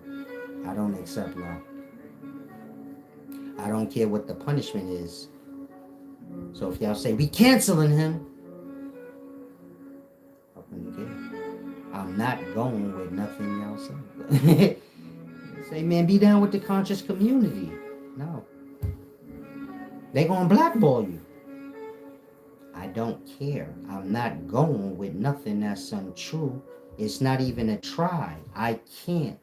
The same way you can't accept the truth. I just can't accept the lie. I can't. I could try, but it's just not gonna work. It's just like tap dancing for y'all and pretending like I come on here with a dashiki on. I just can't. I don't get it. I can't do it. I can't be fake and phony. It just irks me too much. I have relationships with people that I have to cut them off because they just too fake and phony. Their perspective is too one-sided, but I just don't want to crush their heart yet. I'm trying to figure it out. But we done. There's some of these people close. But you get my point? I ain't got time to be repeating cycles with people. It don't make no point. And nothing fake don't make no point to me. Even a relationship. If it ain't genuine, meaning if you a friend one moment, when you cool, you're friendly, and when you're not getting your way or you mad, then you show another side of yourself. Not to hold you to what you are. You get it? And this is why when you become, get on the path of wisdom, you got to have boundaries and morals. Otherwise, you be going on your emotions. Say, man, I love that person though, so I'm going to just accept it. No. You love the person, don't accept it even more. Because that's your heart you playing with now. Fair enough? You say, I love this person, but they not right, but I'm going to be patient. Hopefully they get their shit together. Just walk away from them. They got equal love for you back, and you on a higher ground, then they should change their ways, but you should not be sitting around waiting, tap dancing on your own heart till they get a brain. They may never get one, and just stay how they are. And that, you get my point? Wisdom is like that. Once you become wise for real and you walk in the path for real, and you see all the good merits and the blessings you receive from it, ain't no going back. It's not even like it's deep. People close to me that ain't, however they all have no effect on me. It don't really matter to me. But it's just a point. Like, I don't know how to explain it. It's like I said, oil and water don't mix. Truth and lie don't mix. And so you get my point? If you somebody that feel like you got some truth, some lie, you got all lie. And you gonna have to just come to that conclusion. Truth don't have no lie with it. You get one speck of dirt on something that's clean, it's dirty. Can't say it's clean. Truth like that. It's all pure, all clean. And one little piece of a lie on it, it ain't truth no more.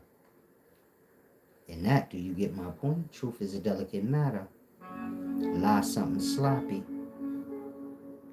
So we gotta get there first. From there, like I said, y'all can all email me if y'all want. And get our one-on-one consultation. Your understanding things is truly that one-on-one matter. Y'all are y'all own person. If any of y'all want to do like a long-term one-on-one, like for like 30 days, and you get it? Nothing longer than that, but like maybe a 30 days, because that's how long it's going to take for you to like, get the hang, get everything in order.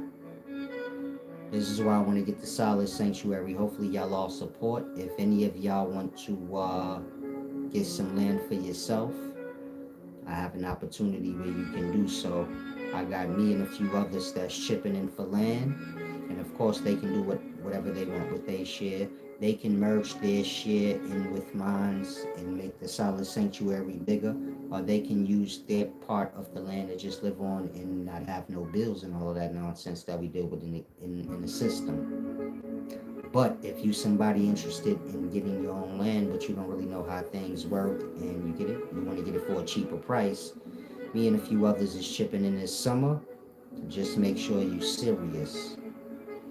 If you are, you can email me at upscaleknowledge@gmail.com. If you don't want to, but you just want to help me get it, that's what it's for I like people to come for nice extended periods, because the day ain't gonna do nothing for you. Meaning, listening to this wisdom that I just gave y'all right now, it's not gonna do nothing for you, because you're gonna go right back to whatever you used to. It have to become repetitive. You get it? After 30 days of you repetitively doing certain things that I do in my own life, it will become normal habit for you. And you'll see the difference, like, oh yeah, he's right. I feel way better. My diet, my physical vessel is way better than all that other shit I was getting lost into. But it take a time for you to see. But that's what the solid sanctuary gonna be for those of y'all that need like a 30-day, like a one-on-one for real. Come on out to the land, get you the right kind of food in your body, you know, the good stuff, and have the time to kind of like, you know, pay attention to self and work on self, because we don't have that in Babylon. You don't have the time to pay attention to yourself and get yourself together. Everybody wants you to be tending to their needs, or watching what they doing, requesting your service here or there, whether it be your job, whatever. And that, you like, I ain't got no time for myself, and then we just kind of forget about ourselves. Our life become like, you know, pleasing others and shit. People gotta get a break from that. You gotta get time to tend to yourself. The mind of self, the emotional state of self, and the physical if you got some time after that. And so that's what the solid sanctuary is gonna be for. Teach y'all a little meditation, have little meditation pits for y'all to, you know, get right on. Give y'all the wisdom that's needed for you to do it accurately. Of course, there'll be a farm there and somebody running that part. They'll show y'all how to grow. Not just farming for food, but you got clothes farming. You got poisonous plants farming. This have to do with medicines, but, you know, poisons is medicinal. You just have to dilute them. Just like most of the medicines y'all got that's strong, it'll kill you. You follow? I don't want you to get lost where you say poisons and medicine ain't the same. Medicine is healing and poison will kill you. Poison just the medicine when it's too potent. And that you gotta dilute it. But in the past, they had people that just farmed poisonous, like plants. Little shop of horrors, I guess you could call them. They just farm poisonous plants for the purpose of medicines. They're diluted after. And you get my point? You have others that just do medicinal plants. And you get my point? You got plant harvesting for clothing, meaning within certain plants, you have the fibers. The fibers are spent into thread. The thread weaved into fabric. And this is how you get silk, cotton, and every other fabric y'all know. It comes from a plant. Cotton comes from a plant. Most of y'all know that. But silk do too. And every other fabric y'all know, even rayon. Rayon comes from wood chips. Think like a sharpener. Sharpen your pencil. That rayon shirt you got on come from that.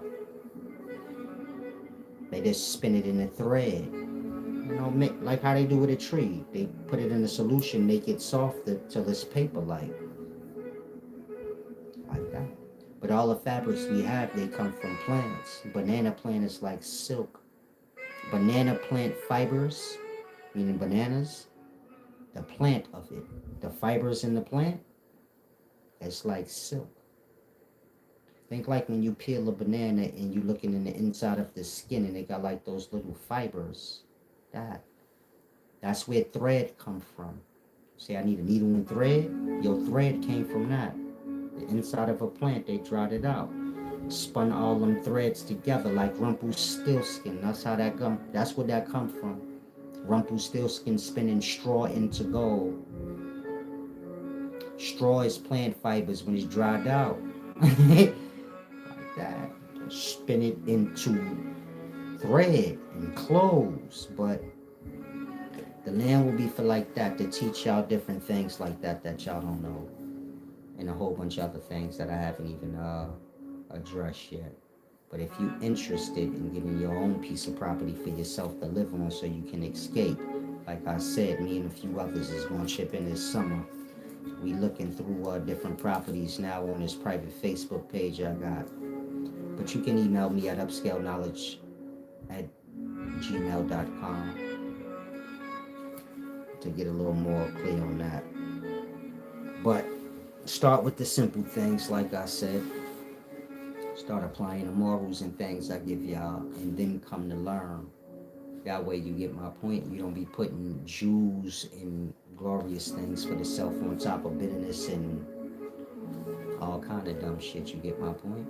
It's about getting to a place where you don't have any burdens on the spirit. Meaning no ill intentions, no ill will towards nobody. You just done with who you done with, and you deal with who you deal with. But there's no bitterness towards whoever you done with. It's a blessing to you. Not in the, you know how I be when y'all still be a little bitter. I don't mean in that way. You probably feel bad, like, man, I don't want to have to do that, but I have to, and get it is good. You want to get there where you have no ill will, you have no desire to say anything bad about anybody. Kind of like how I am. It ain't hurt me say nothing bad about any individual, even if I don't like them. I just be like, I ain't got nothing to say, really. Didn't think on it like that. And I don't give nobody that much attention. It ain't nobody worth my soul like that, my emotional state. If I don't like you, then, and you gave me reason not to, I don't hold the dislike towards you. Whatever you did in that moment that I didn't like, that was that moment, and that's the reason why I don't deal with you. But I don't keep no bitterness. You may change, you may evolve. There's a thing called redemption. You get it? You gotta give everybody I don't know how to explain it, but when y'all get there, y'all will know what I mean. You just don't have no room for bitterness for yourself. You don't have no room for pity for yourself, or no sob stories or none of that. That stuff bring you down. And that, you just make your adjustments. It's like they try to block off my channel membership. I just make the adjustments. Y'all come on over to my website. Y'all gonna do what y'all want. I can't control none of that. So I ain't stressing myself out about it. I wouldn't care. On to something new. You want to get there where the soul is at peace. You get it? Whatever's gonna be, whatever. You just stay on the straight and narrow. That's your path. Don't take the goods and the bads with that, instead of taking the goods and the bads with the bad, because the bad on that side be horrible. Meaning on the bad side, you're going to get your good and your bad, but the bad going to match the side where you like, this is way more bad and shit than I wanted. On the good side of things, you get it, you're going to get your bad ever so often, but you're going to get that good, like the side.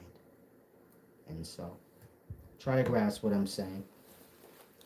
Now I'm departing. Y'all enjoy y'all evening. Salam.